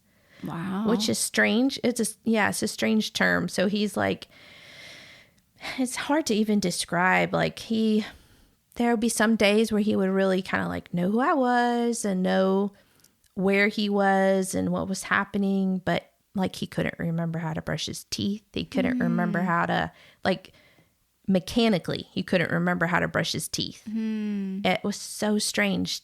All the things that we take for granted that we just do automatically. Right. That when your brain is injured, you just can't, well, because it's connected to everything. Yeah. So it's when it's hurt, it's disconnected from things. And man. And it was like what they described it, at this point, they described it as almost like a shaken baby syndrome. So the brain, so he hit the tree and the brain shifts back and then forward and then back again. And of course that causes the whole brain to like tear in lots of different little places. So in some ways, like you would see somebody with a gunshot wound, they have very localized damage and it only affects the area where the bullet went through. Right. And the rest of their brain works fine. Right. But this is like tiny little deficits everywhere. Oh my goodness. And it was, we think he might have also had a stroke possibly because he has all left side neglect. Like even you can sort of see around his lips, it's improved tremendously, but like his left eye doesn't line up. His left side of his mouth doesn't quite function as smoothly. It's improved tremendously, but like left arm, he doesn't have use of his left arm and he has minimal use of his left leg. So it presents like a stroke. They didn't see anything happening, but it presents as a stroke. So I remember a discussion with the, I forget what the title was, but when they are helping you decide whether or not you're going to move from there to home or to another rehab facility, I just remember her saying, well, you have to pick, you have to go somewhere. And I just remember saying to her, so what are you going to do? Like just wheel him down to the curb in the wheelchair? I was like, I'll let you know when I'm ready. Which it was really, I don't know, it was hard. I had to become somebody that I wasn't comfortable being, just being really assertive and taking control of the situation and stuff. but he ended up going to the VA hospital in Tampa, which if you would have said that to me at the beginning, I would have said, no way. The VA is like dark hallways and roaches on the floor. Like that's my vision that I had of it. Right. It's not at all like that. Wow. It wasn't at all. And it's a polytrauma hospital. So they actually were seeing a lot of traumatic brain injury because of the war in Iraq and Afghanistan. That was kind of the signature injury coming back from it, which again, a huge blessing because they had done so much research and they had moved so far in advance with brain injury because of the military, needing to have this research in place. Wow. So they were able to keep him there. And we were like literally 1 day shy of 2 years in the hospital. So at this point, was he like sitting up or is he still when we got to the VA, he was able to he could sit in a wheelchair, but he didn't have good trunk control. Okay. And the funny part was they tell you if it's not achieved in the first year of the brain injury recovery, it's never happening. Yeah. And it could not be more further from the truth. Oh, don't you love when God's just like, again, don't tell me no. Don't say never. That's kind of what I said to this. You don't know Mike and you don't know my God. So just stop with Let's just stop predicting doom and gloom. Like just hush. Wow. And then another funny story, because I think that was kind of my default was to look for humor in the situation because you just lose it. If you always are looking at the terrible things that are happening and just if you think too hard about the what ifs. Right. But when he was emerging from the coma and first starting to speak, they were trying to get him to answer yes or no questions. And they came in all kind of down the mouth and said, we got to talk to you. We think maybe his speech area is going to be damaged and he's not going to be able to talk or communicate. And I was like, really? Why? And they said, well, we're asking him, is this your wife? And showing him a picture. And he's saying, hi. And I was like, okay, what else did you ask? Right. And they would say, is this an apple? And we would hold up an apple and he would say, hi. And I said, okay. And then what about no? And they were like, well, he said no for the right things. And I said, he's speaking Japanese. That's the word for yes in Japanese. Oh my goodness. Hi. What? And so then sometimes he would, after that he started speaking a combination of Japanese, Spanish, English. You never knew what you were going to get. It was so crazy. It's like the brain was coming back online. It's like, which is the right one? What do we use here? But how funny is it? He's doing it. And then probably getting so frustrated. Hello. I'm telling you the answer, guys. What is wrong with you? Oh my goodness. That is wild. Oh, so we called it Spanglinese. He spoke Spanglinese for a while. But it was funny. It was crazy. It was not a linear movement forward, just like any kind of healing. You would think you're moving 10 steps forward and then all of a sudden you move 50 steps backwards. And I remember getting to the VA hospital and just part of what they call, it's called storming. What happens as the brain is coming back online, especially if it's been in a self-induced coma for a long time. It's overfiring of all these neurons. It just, they're just firing automatically. And it creates the person is just sweating profusely and they're just kind of almost look like they're going crazy. I mean, they literally have to sleep in a cage bed because they can't stay, there's risk of falling and stuff like that. And that was one of the darkest moments because I didn't know how long that was going to last. I didn't know if that was going to be the terminal point of his brain injury healing. Right. And that was what I was going to be dealing with for the rest of my life. Were these long episodes or were they? Yeah, weeks at a time. Weeks at a time. I mean, he would fall asleep for periods of time, but just for weeks.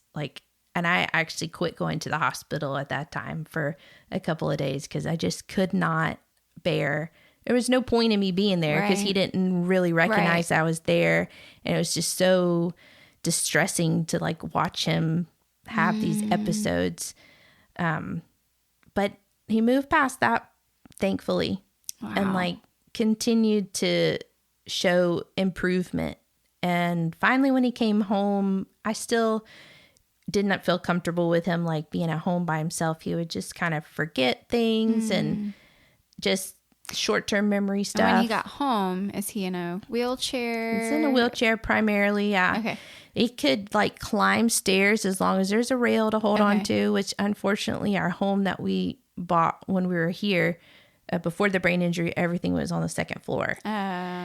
So kind of in my state of denial too, they were like, let's turn the bottom area into some kind of like bed space. And I was like, no. I reject it. And it was like, well, I'm not sleeping downstairs and I'm not sleeping without Mike. So every day we'll just hike it up the stairs and every day we'll come down. And we did, but it was really stressful. And I finally had to like process that grief of like selling our house and letting go of that ideal, and that kind of, again, your grief is just happening slowly over time. Every kind of new decision that you encounter, just refreshes grief in a different way. It's so strange from somebody who's died, like that's finite. Like they've died, and then okay, you can still have grief about missing them in your life, but when you have somebody who with an injury like a brain injury, it's difficult because the grief is like continuous and it's also unexpected. Like you just don't know what to expect from day to day. Now it's been almost 17 years. It's more consistent now than ever before. Like Mike is more, reliable and I can count on him and everything. He still has different struggles and stuff. But in the beginning, for sure, it was just every day was like, throw the dice and see what you get. It was so strange and you didn't really know how to help. And then is the medication good? Is the medication bad? Is it worth it, this therapy? What about that therapy? And people send you like all kinds of information. You're like, well, maybe we should check that kind of thing out or that. It just was a lot. And I lived in that kind of, what did my dad call it? Like you live in that heightened state of like adrenal fatigue. Yeah. Like cortisol is all up and everything because it's like a fight or flight. Every day is like an emergency. Like you're always living kind of a crisis. There you go. That's the word. You're living in a crisis. For such a long time, it's really difficult to stop after that becomes your habit. It's difficult to like rest in like regular life. And I remember jumping ahead, the first time I went back to working in the garden after the brain injury, it was probably not until 2011 or 12. Wow. It was a long time. Years and years before I went out. And it was the first day. And I remember thinking, wow, that's a huge step for me. Right. That I went out there and I just like was peacefully like tending the garden, that I had space or felt like I had space in my life just to do regular stuff. It was crazy. So in that sense, it's been a tremendously long journey and hard to sum up, I think. Well, yeah. Well, and I think, so one point that you made that I've had a conversation recently with somebody else, not with this kind of injury, but just trauma in general. Like it's not linear. It's not linear. And there's not a linear healing process. So this is compounded when it's a brain injury, and the brain is still the most mysterious, I think, part of our body because nobody understands it. Like we can learn lots about it, but especially with an injury like this, there's not one point. But even if there was one point, that one point impacts the rest of it somehow, which impacts the rest of your body. So with Mike's case, like it was so mysterious and there were so many unknowns because they didn't really know what happened totally. In the moment, it was a guess. Like they think what happened is, this, but then the possibility of a stroke and like all this stuff. So when you can't even pinpoint what actually happened, you certainly can't pinpoint how it's going to heal or if it's going to heal or how long it's going to take to heal. And the process of healing. And then you had to do this total role switch where you went from being provided for and cared for and supported, where you were drawing your confidence from him, totally shifted to, okay, well, now I'm the caregiver and I'm the provider, and it wasn't expected and nobody asked you to do it. No. And you were a baby. Like, you were so young, and having to grow up and then do it in a way where you're clueless. You have no idea about any of this stuff. So just there's just so many things that made this so hard, even just from a totally outside perspective. So in all of that, your faith, what was going on with your faith? Because you're living in this perpetual crisis. One, I don't think you would have survived without your faith, but what did this look like? I mean, I'm sure it also was not linear, where you didn't go through like, I'm mad now, and now I'm sad, and now I'm, there's probably all of that going on simultaneously throughout this, but just impressions. What did that look like? How was that journey? What drew you closer? Pitfall, however you want to take that. I think, looking back at it from like really distant way. Yes. When I first started on the journey with Mike's brain injury, I think I wanted people to know that I didn't lose my faith. And in the opportunity to share that I didn't lose my faith, I was reaffirming my own faith for myself. And I never had a moment where I was like, I'm going to walk away from God, or I'm so mad at God that he allowed this to happen in my life. But I certainly was like, hey, I thought that I was doing real good here, Grew up in a Christian household. I've been reading my Bible, doing my prayer time. Elder brother, elder sister, I'm with you. Yep. I'm like, I didn't rebel. I'm such a good daughter. I did all the right things, Right. What gives? Right. Why me? Right.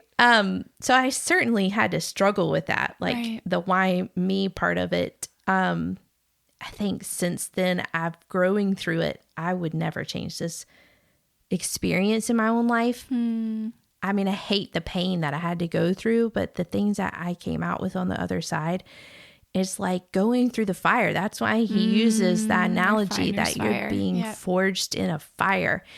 That's not pretty. No, it doesn't. And it's not good. Easy. Yeah. But I have learned so much, and like the words of the gospel have become my own in a way that could never have happened if I hadn't had to struggle through something. And I just remember, like, I feel bad for the people who were in the hotel room next to me. I just remember like one night just being like, I can't hold it in anymore. And just literally like that whole groaning and asking for the Spirit to intercede. Like, I can't do this anymore. This is not who I signed. This is not what I signed up for. Yeah. This is not who I want to be married to. This is not how I want it to be. Like, I just want to go back to the way it was before. And I want you to like spell it out what the next couple of years are going to hold for me, so I can plan accordingly. You took away my ability to plan. I know, right? Like, I had it so figured out. Or I'd already decided that the military was going to be the wild card. You know? Okay? That was wild enough. I had planned for that one. But this was not in my plans. Right. And so when people started to come around me and support me, like through the girls who sent me the notes, our church made a blanket where they had written out all these prayers and scriptures and like names and stuff, and sent it to me where I could like literally be covered in prayer. That was so beautiful to me. And like people sent me books, and people sent me like songs, like this song I was, really thinking about it, or a hymn, like remember these words of this hymn. Those things were super encouraging to me, just to continue reminding myself like, okay, like God is there. He's there. And he also gave me a dad who's a marriage and family therapist who was like, this is called anxiety. They make medication for this. I think you qualify. Oh. And I remember being like, no, I'm good. And he's like, no, you're not. Right. But having that person to speak truth into your life and be like, I love you. Yeah. But you're not this okay. Is trauma. Right. And when you have trauma, the things change inside your body and your brain. And you can do so much to help yourself, you know, and just having somebody who would walk alongside of me and say, hey, take a break. You don't need to be here today. Like, walk away and just like go stand in a park for a minute. Right. It's weird things like that. You suddenly feel like you can't do that because something might happen while you're gone. And you're having to relearn, like, just like I couldn't control the brain injury happening, I can't control whatever's going to happen today either. And I'm going to live okay right now. Okay. And it's fine. That was fine. This will be fine too. And it's going to hurt, but it'll be okay. Like, well, it's a trusting God too.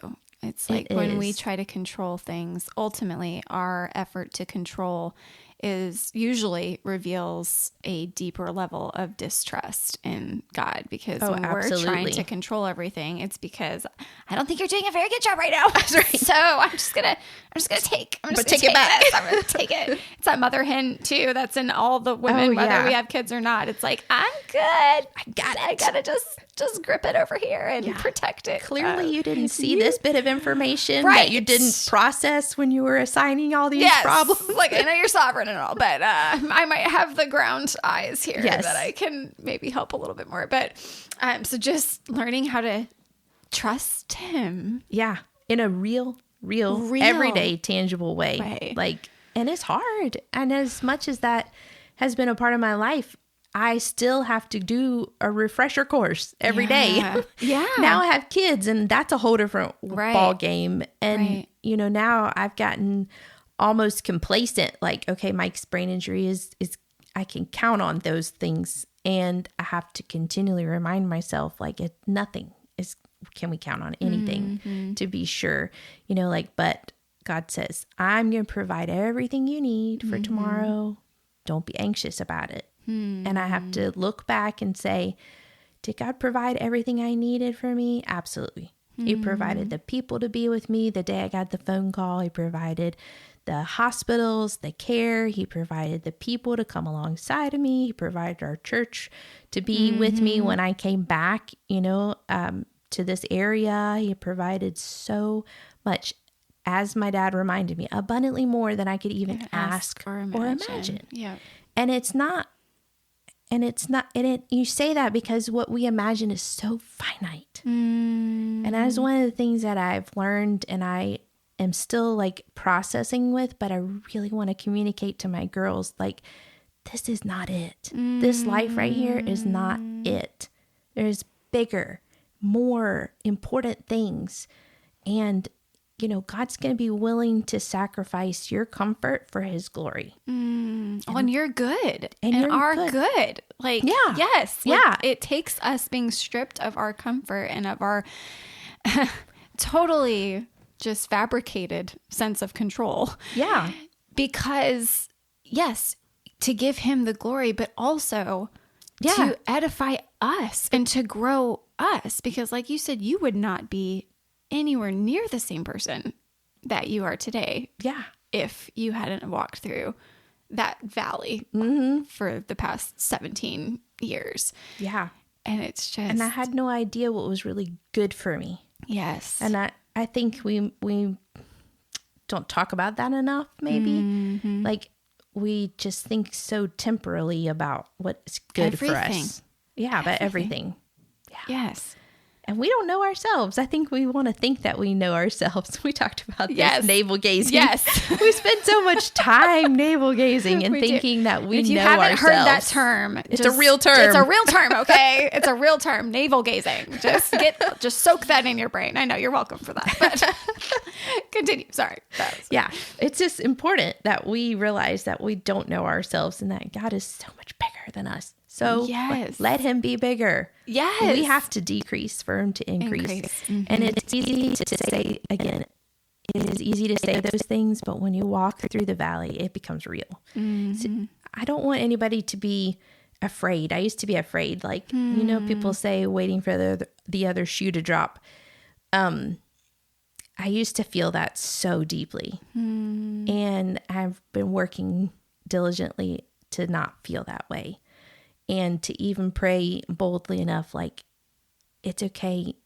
I want my kids to know you enough. And I know that could mean suffering for them. And I don't want to think that I'm going to bring it on. Right. We don't have that control. Right. By praying it. But No. I'm just saying, I want to pray diligently enough that I hold them loosely enough in my hand to know that God's will for them is better than mine. And that I can say it with confidence. Lord, you brought me through this. You made me a better daughter because of it. Please do the same for my kids. Well, it's living that posture of surrender. Yeah. It's living that posture with that open hand and open heart where, Lord, it hurts to open my hands. It hurts to even consider something happening to my family, to our daughters, to anything. Like, no one would want that. And that's why but then you think of the cross. Yeah. You think of the cross. And that's what it means to suffer with Christ. I mean, really actually suffer with him. And he says, in this world, you will have tribulation. We are going to have suffering because we live in a broken world, but take heart because he has overcome the world. And there is hope. There is hope. But I just love that note that you just said about this isn't it. Like, this isn't our home. This isn't, like, this life is not it. And not only is it not it, there was this the kind of mental picture that I always go back to. I was at summer camp 1 year, very long time ago. But this speaker brought up this rope that was so long you couldn't even, it was bigger than the entire big tent, like just huge rope. And he had marked with a red marker, like maybe an inch of it. And he said, this is your life. This red tiny little part. This is your life. And then he tries, goes and moves about the rope as much as he can. Like, this is eternity, except it's bajillion times this. So he's like, everything that you are going through in your life is but the tiniest drop in the ocean compared to eternity. And so there's several different dimensions to this, but one with suffering, it's so brief in light of what's to come. It's so brief. It doesn't feel brief, obviously, because all of our senses here in the moment are screaming, this hurts, and I don't want to do this anymore, and I want to give up, and I'm tapping out. Can I tap out? Can I push a button? Yes. Can I cry uncle? How does this work? How does this work with you, Lord? I don't want to do this anymore.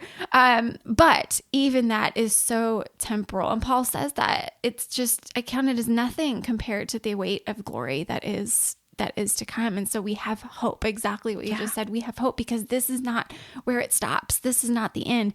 But then the flip side of that is, either when we're enduring suffering or when everything is hunky-dory and life is grand, what are we doing with this for eternity? Like, are we wasting it? And one part I love about your story is God didn't let you waste it, because you could have gone a very different direction in your suffering. You could have turned away from him, but he kept you close to his heart, and he kept you close to his person. He surrounded you with people who were drawing you closer to him, where you could have very easily decided, nope. Yep. I'm going this way. Forget you. But you did not, God did not let your circumstances define who you are. Yeah. He didn't let your circumstances define your idea and knowledge of who he is.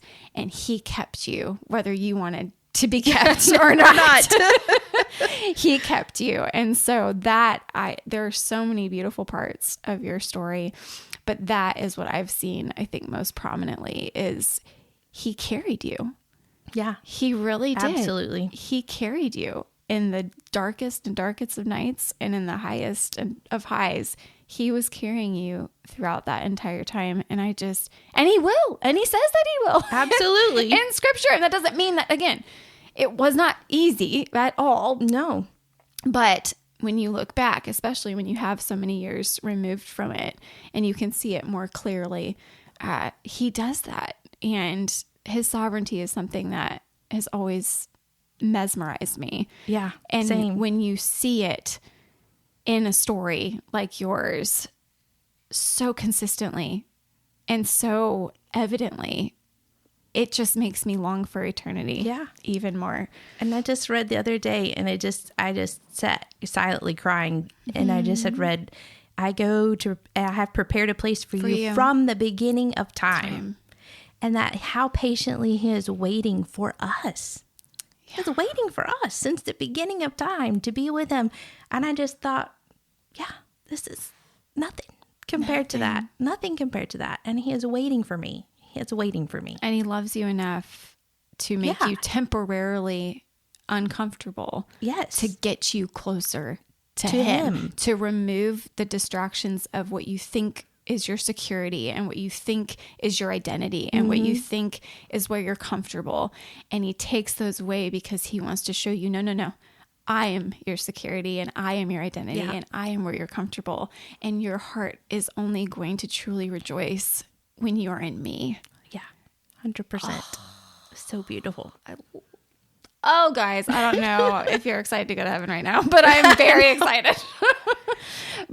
And that's something that I know we share too. We're going to wrap up, but just that longing for our daughters to know that and to look beyond the temporal, to see him and everything. And so friends who are listening, if that's just one thing that I want to leave with you and just an encouragement, like we're all going through something, and some of us are on the other side of something really big. Some of us are in the midst of something big, and some of us, you don't want to think about it, but maybe something big's coming down the road. But don't think of it as that other shoe to drop. Think of it as another fire to be refined by.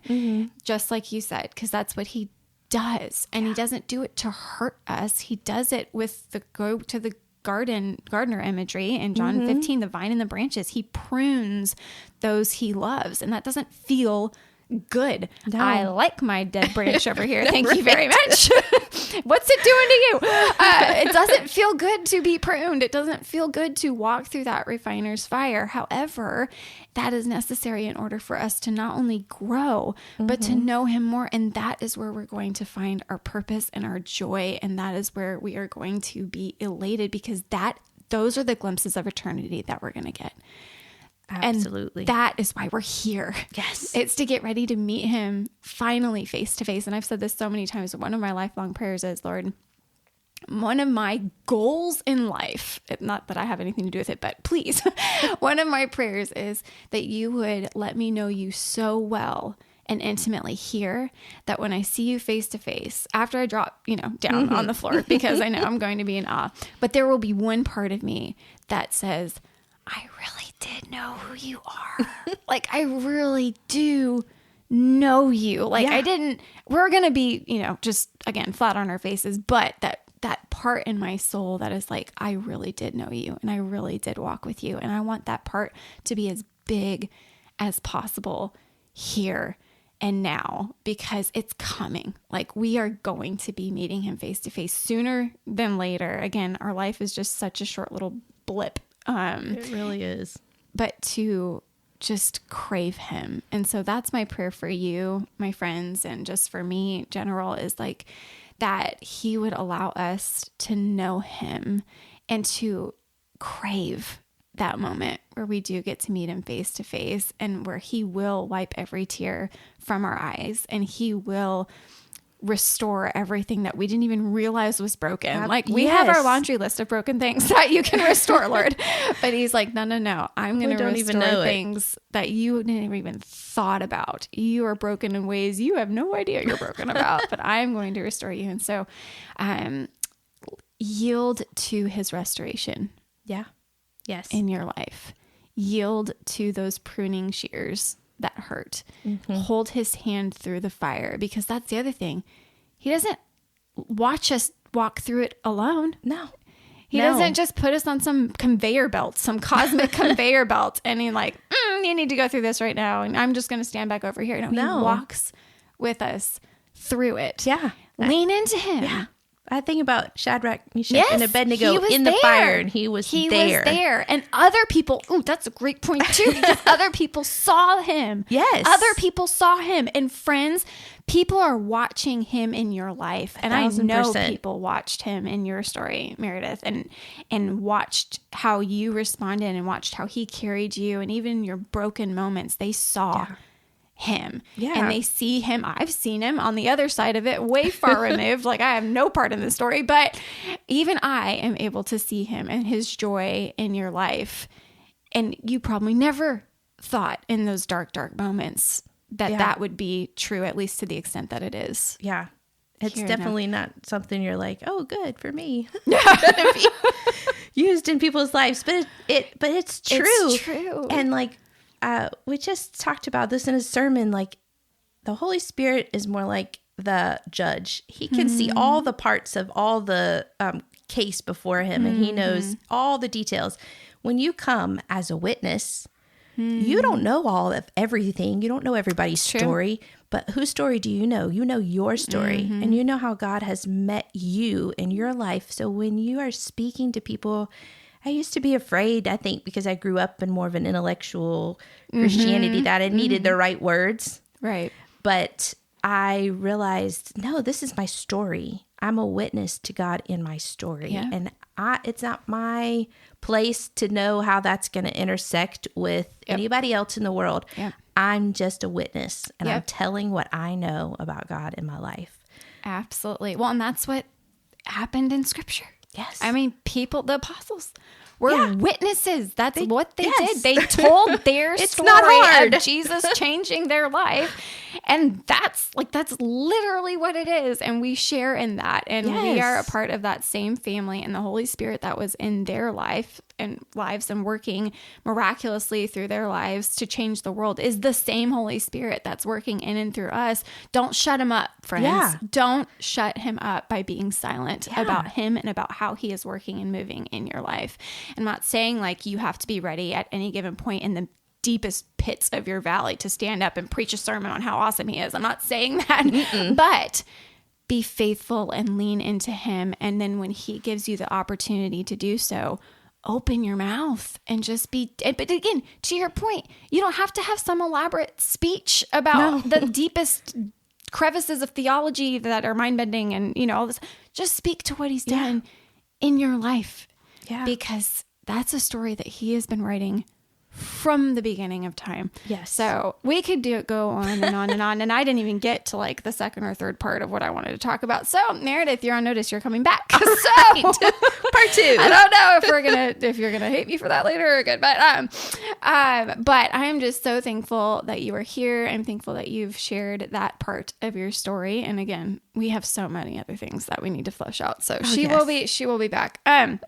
But I am just so thankful. And I do, to those who are listening, we prayed for you before we came on, and I do this it's my very finite, small, infinitesimal way of shining a spotlight on our Savior, on Jesus and what he does. Like, Meredith is one person of billions. I am one person of billions, and he has worked in her life in such a powerful and profound way. And she probably doesn't have 4 million followers on social media or, have this huge platform. But that's one thing that I love about the body of Christ and how God works is he is raising up followers and disciples of him who are faithful right where they're at. But this, like, he works this powerfully in someone's life who's we are just wives and moms. We're just people who love him and are trying to follow him to the best of our ability. And that's one of the most beautiful parts of this is that we're normal people with stories that we didn't write and we would not have written in the way that he wrote this particular story. But he is faithful and he is being glorified. And look at what he's done in your story. friends, look at what he's doing in yours. And you might not have hindsight yet, and you might be in the thick of it, but friends, lean into him. Hold on to him. Trust that he is doing something, that he is holding the pen, because he's writing the story, and cling to him. So I'm done. We are done. I just am so thankful for your willingness to come on and share your story. And thank you for being my friend. Yes. And thank you for loving him and for clinging to him. And our prayer is that God would use this to ignite a fire in y'all's faith. Yeah. And that if you do have any questions for me or Meredith, I'm totally putting you on the spot, but please email me. My email address is kingswind@gmail.com. That's kingswind@gmail.com. But please let us know, because there's a lot that was in that conversation. But we are here to answer any questions that you may have. And until part 2, or until next time, friends, I really am so thankful for you, and earnestly pray that God will continue to illuminate your heart with the truth of his word as he ignites your faith to levels that you have never imagined possible.